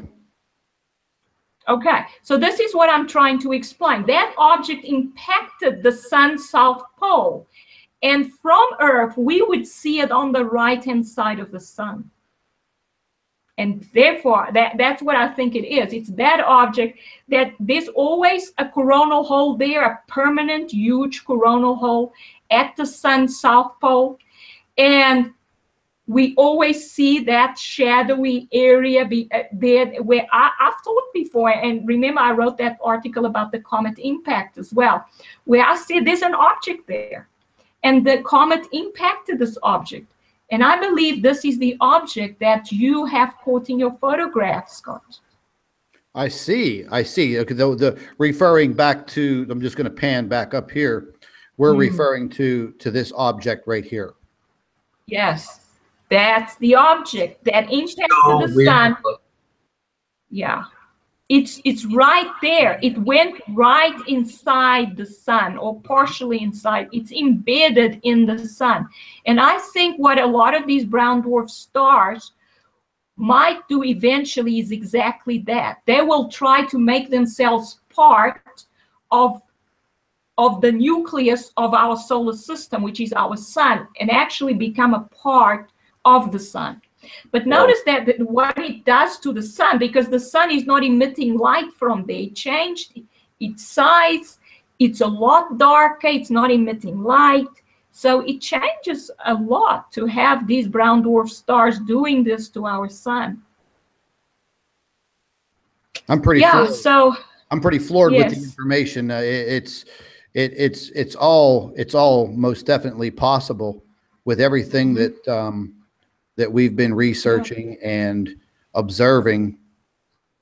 Yeah. And it also shows, Scott, that the SDO images that we are seeing are much more doctored than we even thought. Oh, there's no doubt about that.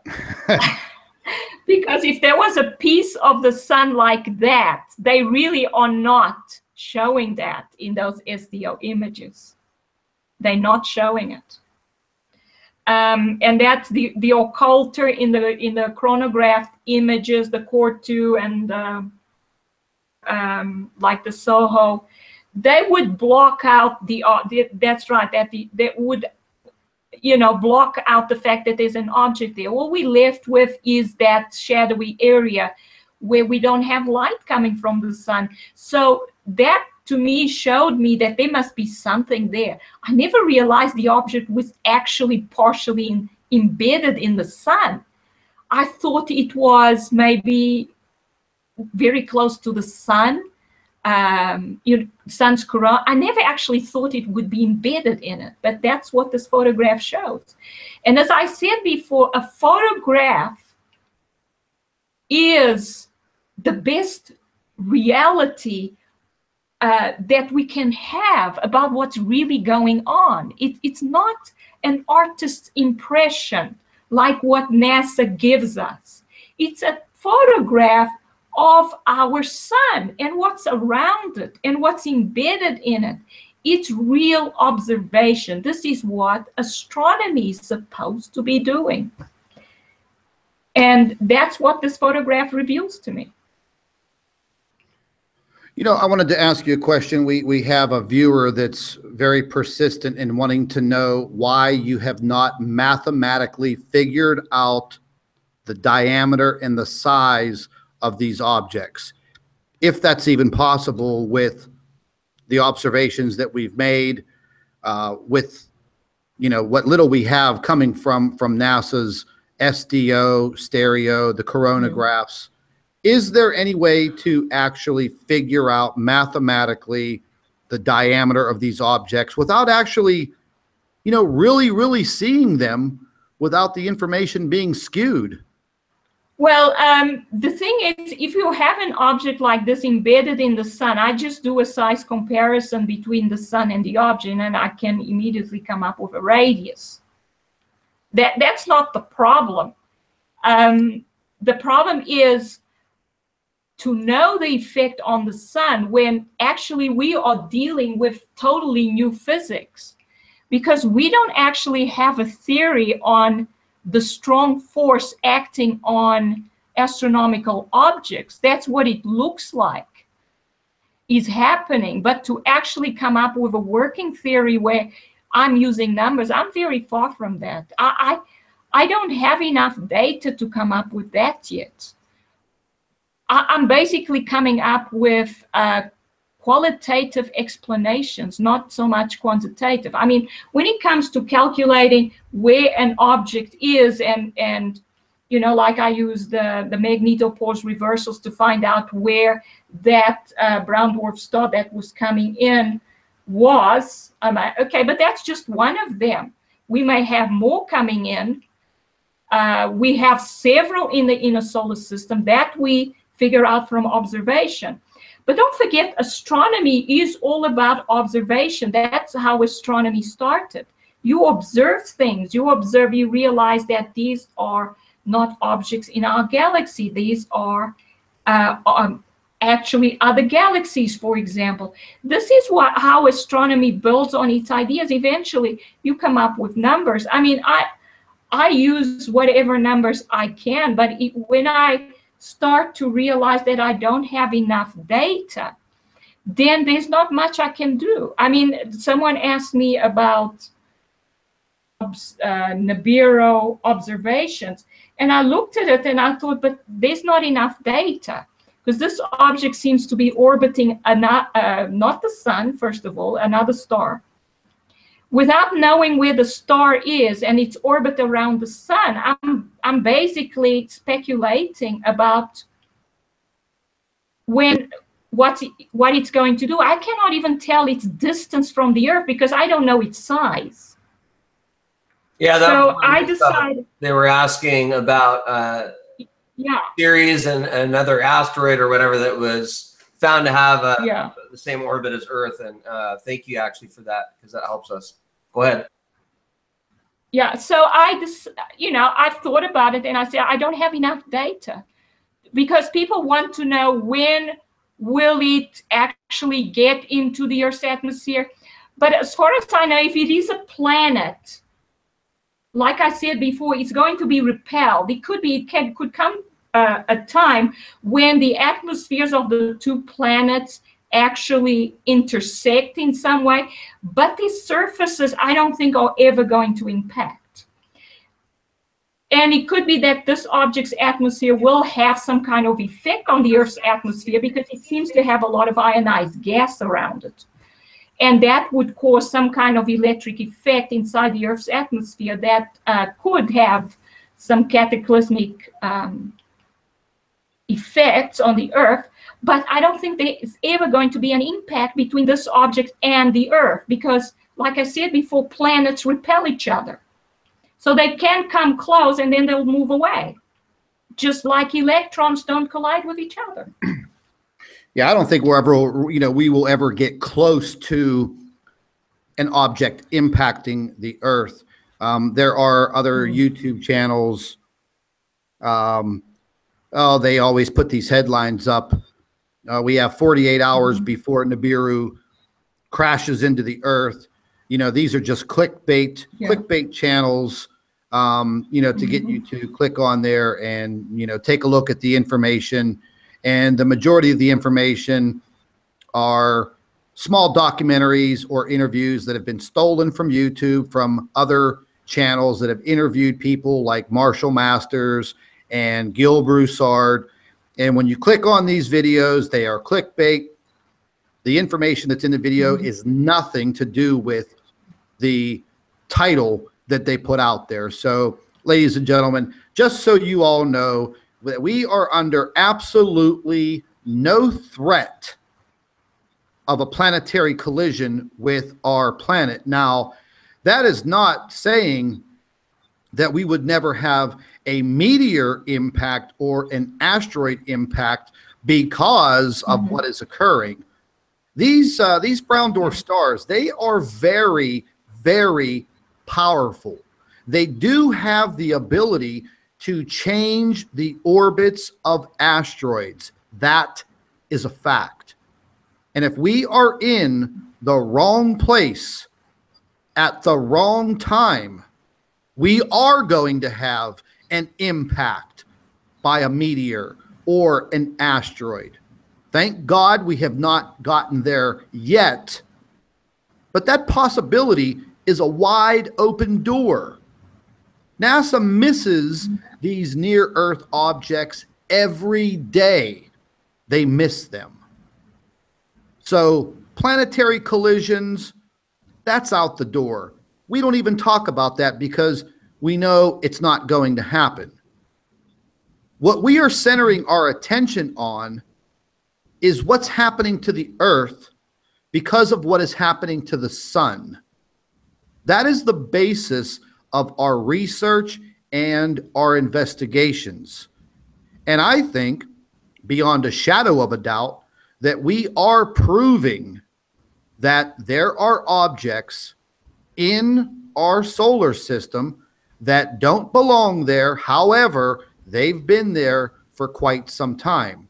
There is a cover-up. There are the powers that be that do not want you to know what is happening. And when we draw more attention and we draw your ear right into what we're talking about, and now we are actually showing you physical facts, physical evidence that yes, there is something occurring.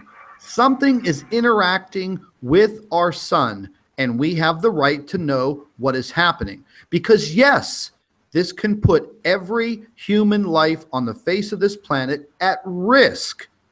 But it's not going to be a planetary collision. We are already seeing people's lives being lost by all of this catastrophic flooding and weather chaos, earthquakes, volcanoes, the possibility of an impact from a meteor or an asteroid. These are the subjects that we are referring to. These are the things that could put the human race at risk.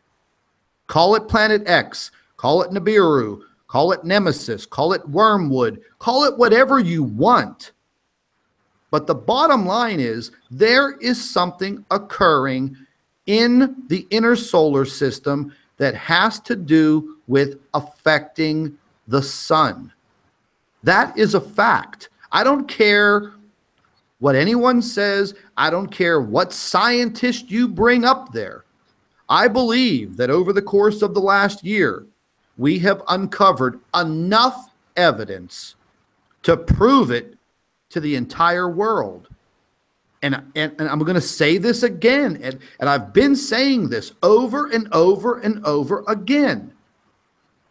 When we were moving into the month of May of 2017, every single video that I put out, I warned everyone that when we would get into the month of May, things were going to change rapidly.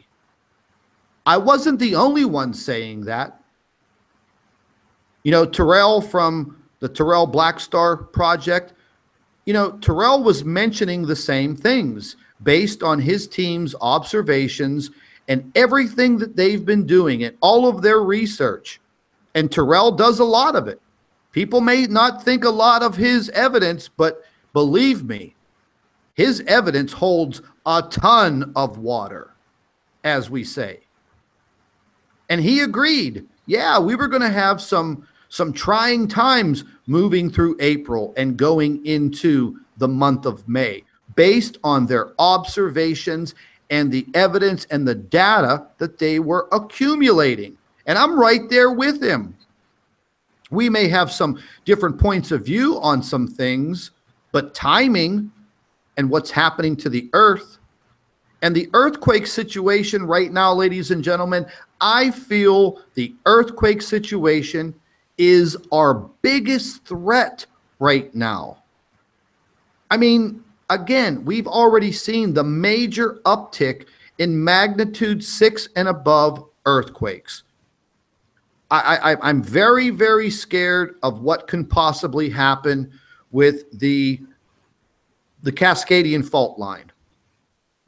I'm also very scared of what can possibly go wrong at Yellowstone.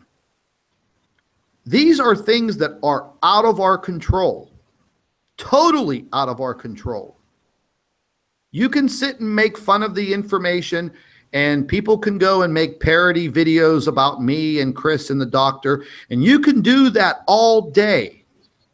But the fact of the matter is that if one of these cataclysmic events goes off, you're going to feel it also. It is going to be felt around the world. There is no doubt about that. No doubt. Now, moving back to some of these photographs, this was a solar photograph that we were discussing.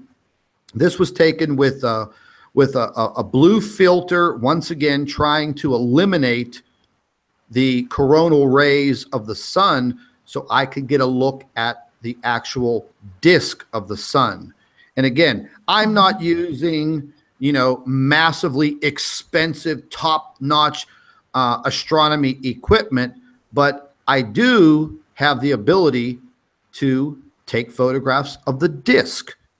And I mean, even looking at this photograph, you can see that on the right side, it's not perfectly circular. And there has to be a reason.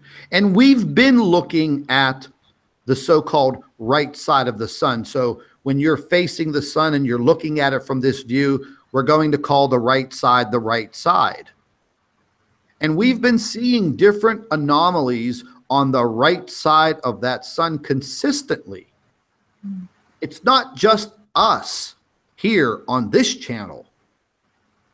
There have been other observations made, and with the influx again of these coronal holes and looking at the X-ray images of the sun, it's almost like a third or more of the sun is one big massive coronal hole.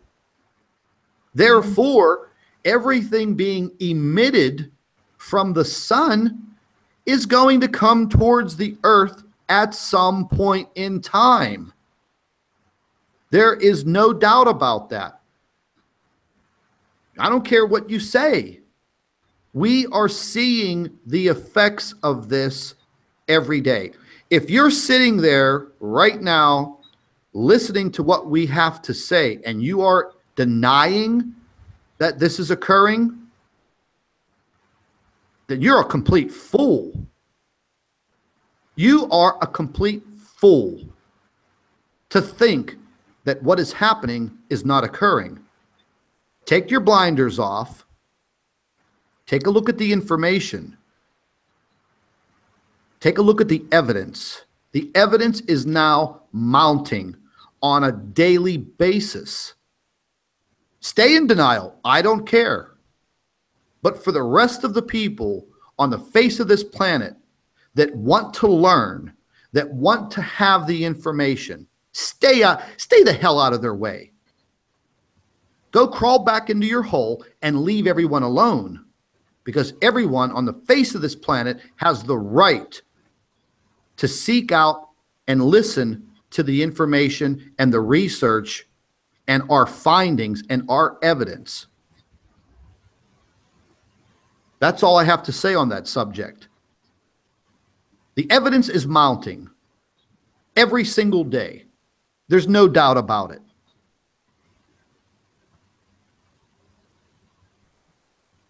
Get myself pretty hot under the collar every now and then. Sorry.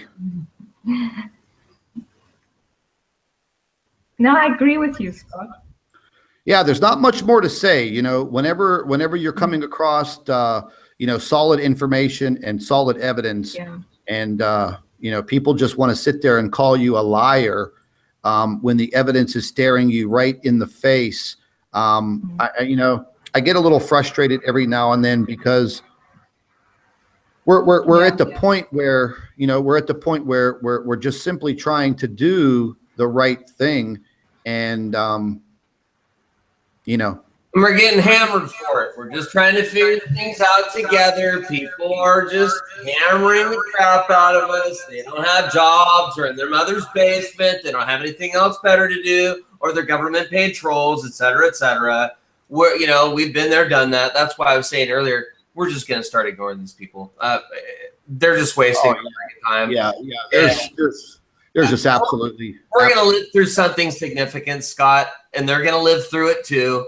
And when it's all done and said, and we're on the other side, and I'm going to be looking at everyone and going, what's up? Now what's up? Now let's have a nice little chat. Anyway, go ahead. You know, it is too very sad, Chris, that one day it's going to come down to the "I told you so." Yep. You know, and that's just absolutely ridiculous, ladies and gentlemen. I mean, we're all in the same boat. You know, we may have different color of skin. We may have different religious beliefs. We're just different in general because we're human beings. But when it's all said and done, we all bleed the same color.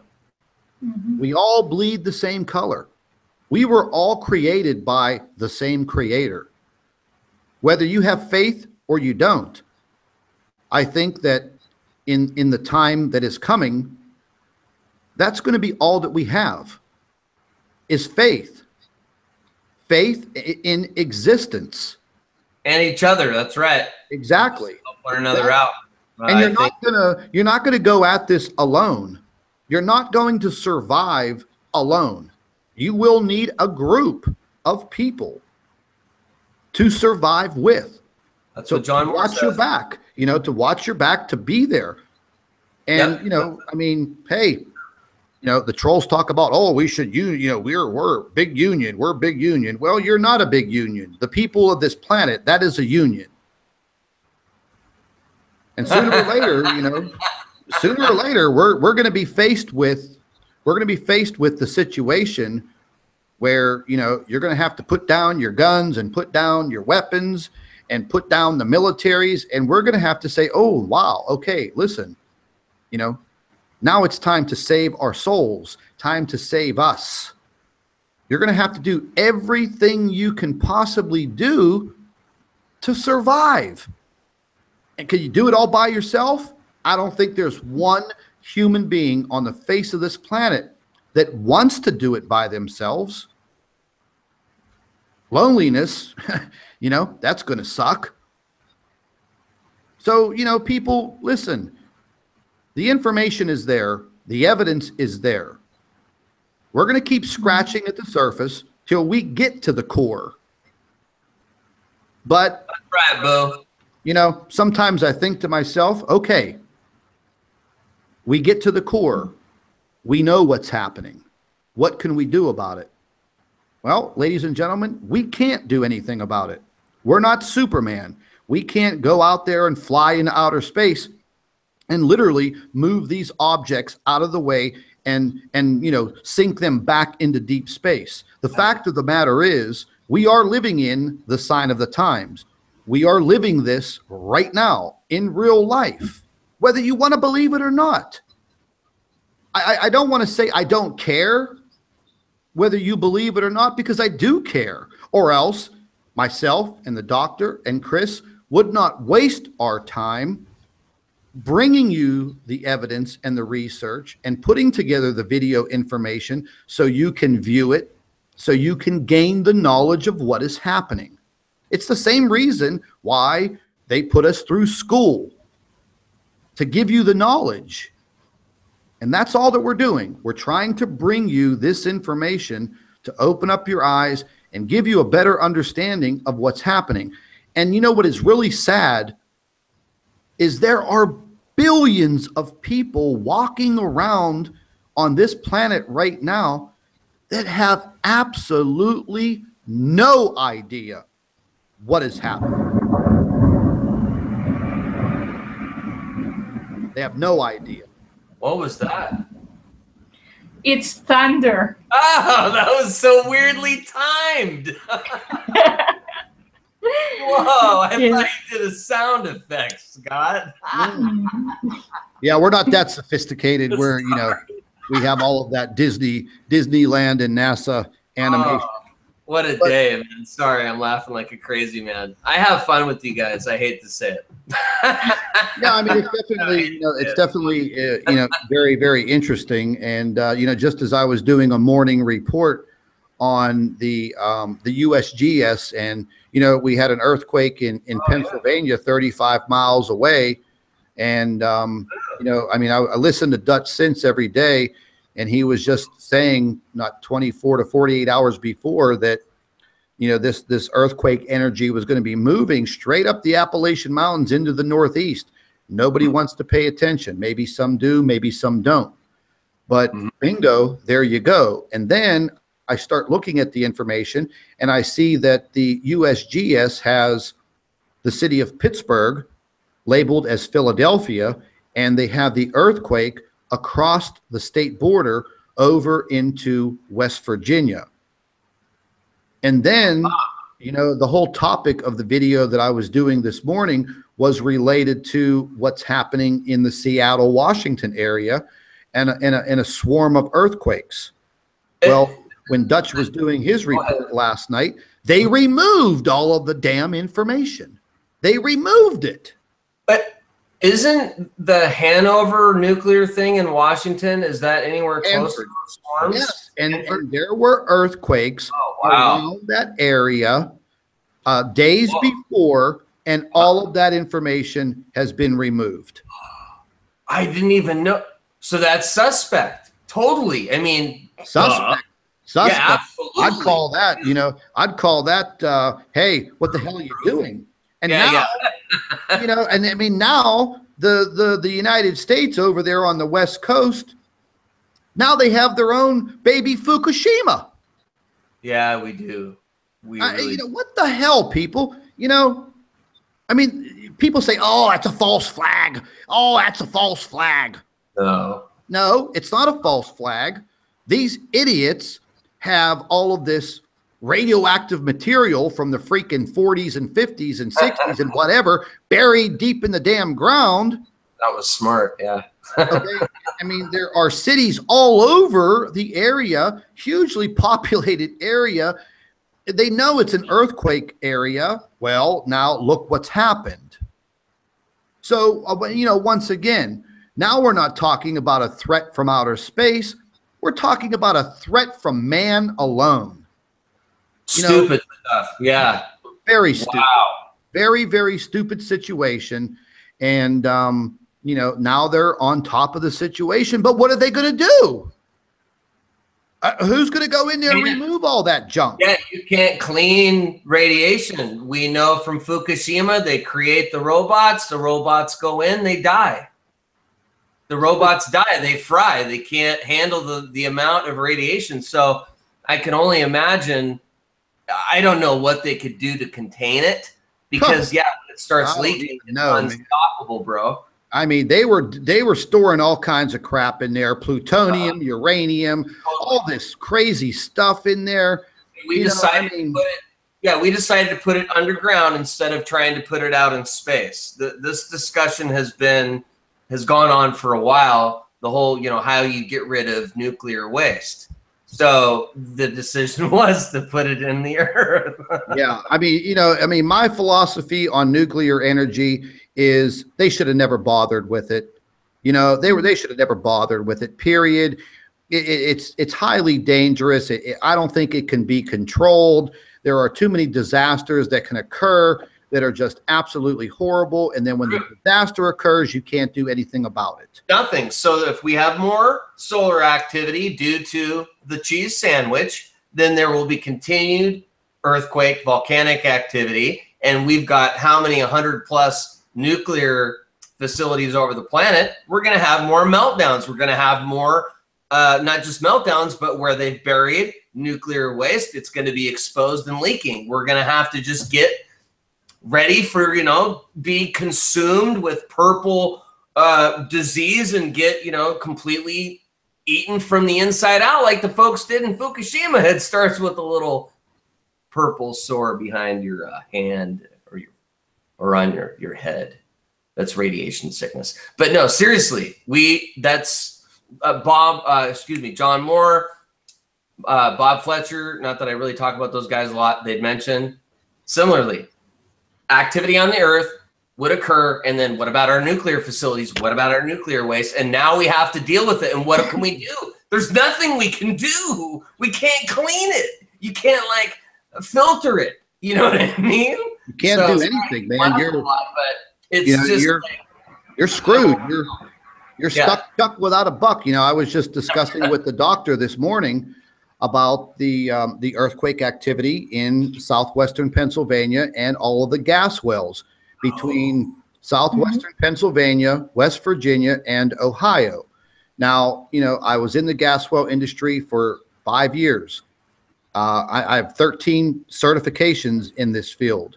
I know every inch of it. I know exactly how the operation is conducted. I know exactly what they're after. And the problem is now there are, what, 150, 200,000, maybe even more active gas wells in these regions. And if you start rattling off earthquakes of a magnitude 4, 5, or 6, well, the entire area is going to be lit up like a birthday cake. So it can blow. I was in a gas well explosion. I was telling the doctor today that it took 21 days for 10 years of natural gas to burn off at almost 3,000 degrees, and plumes of fire that were hundreds and hundreds and hundreds of feet in the air and could be seen from 5 miles away. You showed me a picture of that. Yeah, catastrophic. And you were freaking out. Your eyes, you could see your eyes were huge, and it was a massive explosion. And I want the listener and reader, whatever, our viewers, excuse me, sorry, 21, what was it, 10 years worth was burned off in 21 days of gas. Is that right? And you cannot do anything about it. There is no technology on the face of this planet that can do anything about it. So just think, take that times 200,000. Okay, so that's what you're potentially looking at. And the gas wells are drilled approximately 18,000 feet deep, and then they are drilled horizontally through the shell. So again, ladies and gentlemen, you know, we just don't sit here and, you know, think about pipe dreams and try to scare you. These are actual situations that can occur. Now, if you just take a look at the state of Oklahoma, they have drilled the living hell out of that state, looking for natural resources, oil. Well, now, you know, they're continuously having earthquakes above a magnitude 3. That is going to get worse. That transfers all the way across the United States and straight up the western edge of the Appalachian Mountains directly into West Virginia, Pennsylvania, and Ohio, and further up. We're already seeing the earthquakes. They're happening. So again, if you're not a believer, if you don't believe in the other planets and the substellar objects, and you don't believe in Planet X, I can tell you this much. You better believe in this situation, because we're living it. We're seeing it. And all it's going to take is one massive explosion. And that is going to be the catalyst that will set it all off. And that's on the East Coast. We still have a bunch of things to worry about on the West Coast of the United States with Cascadia, the earthquake situation in California, Nevada, and Yellowstone, and all of the flooding in the central part of the United States. And that's just this country. Look at what is happening to people all around the world. I mean, you know, ladies and gentlemen, I don't know if you realize that every single day now, you know, a lot of lives are being lost in these little catastrophes. People are dying. You know, the other day, I forget what country it was, India or somewhere, a lightning strike. 9 people were killed in one moment from a lightning strike. That was just the craziest thing.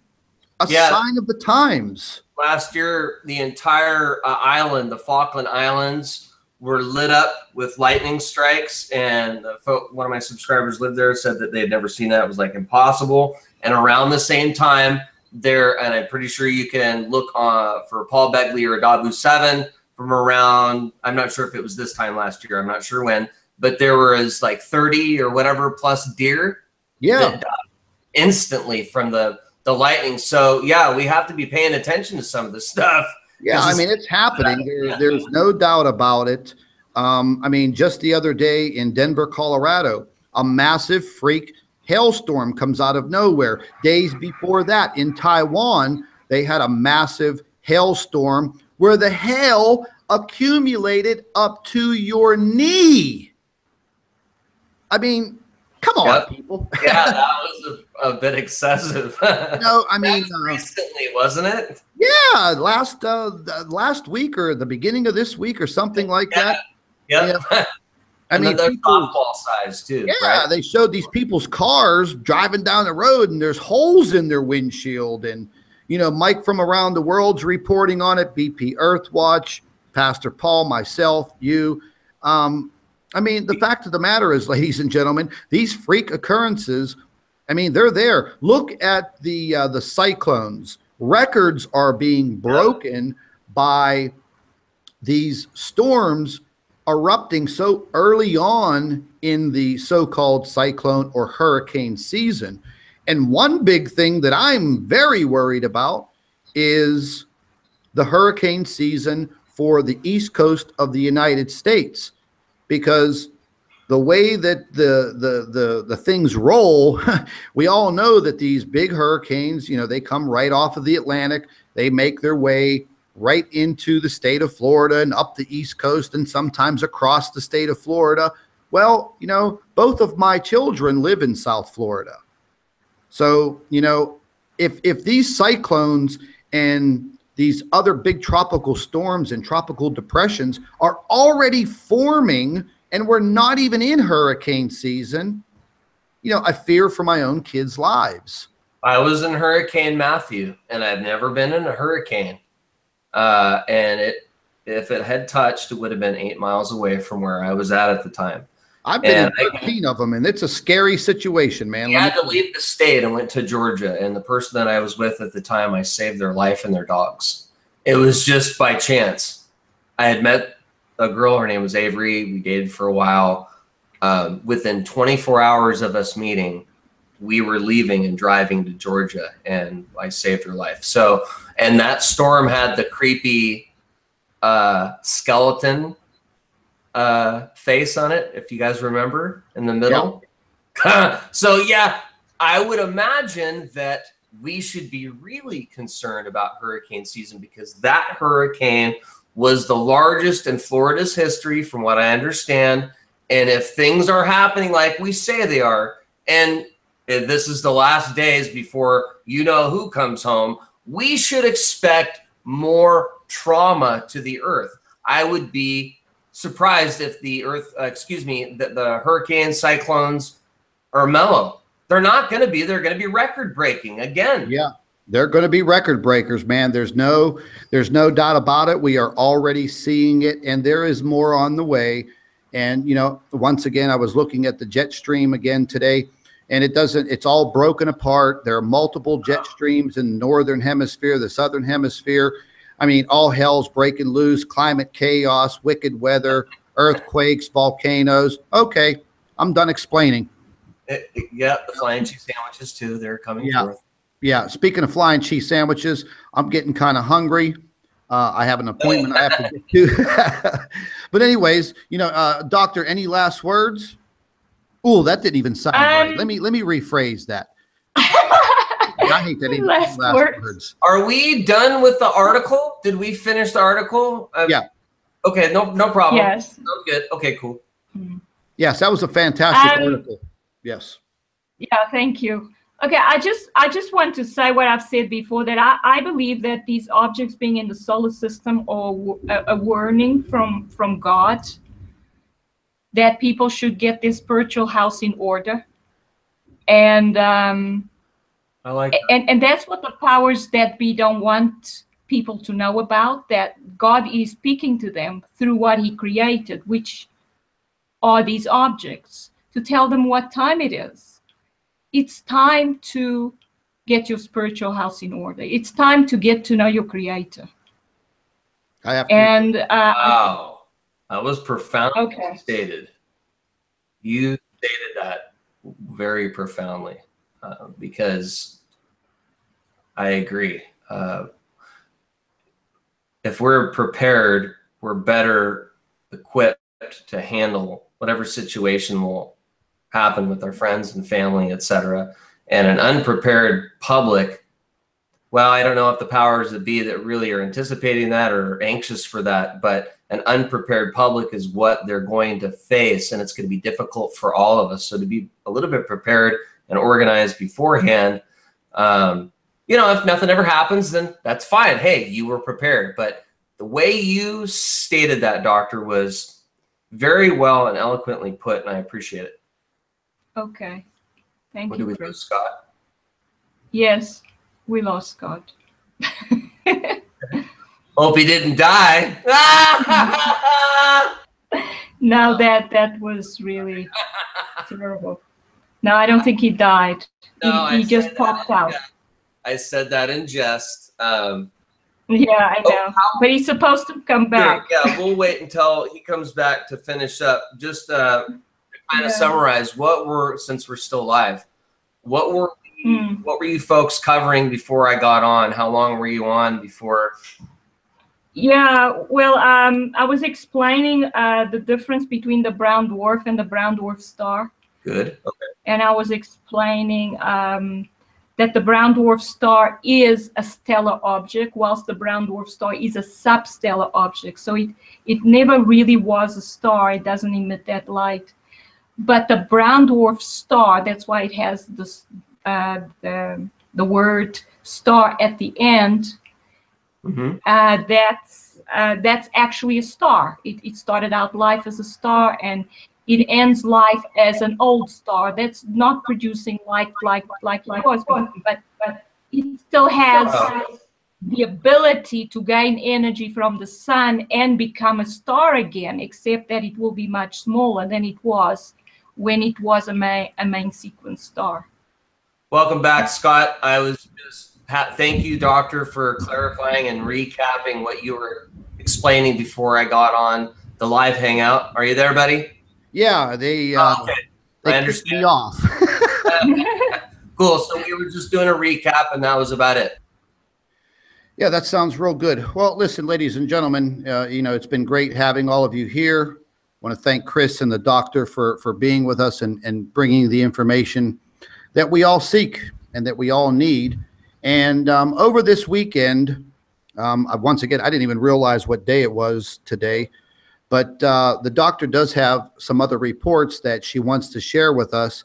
And more than likely tomorrow sometime, probably late morning or very early afternoon because of our time difference, we're going to bring you these reports. And all of us are going to keep ourselves on track with what is happening around the world. So whenever you see videos popping up on our channels, definitely watch them. Definitely share them on your social media groups and Twitter and Facebook. And, you know, hopefully it sparks an interest in someone and they're able to watch the information. Because right now, this is really the only big platform that we could use. I did start the X Factor radio station, and it's doing very, very well around the world. And we're going to be doing more and more with the X Factor radio show as time goes on. But I just wanted to thank everyone for being here with us today. And again, when you see information coming up on our channels, make sure you watch it. Make sure you watch it. And remember, knowledge is power. That's all that we have left at this point in time. And if you don't have any faith, I sure hope that you get some. Because that's going to be something else that we're only going to be left with, is our faith and our knowledge. This is Scott from Planet X News. Thank you for watching.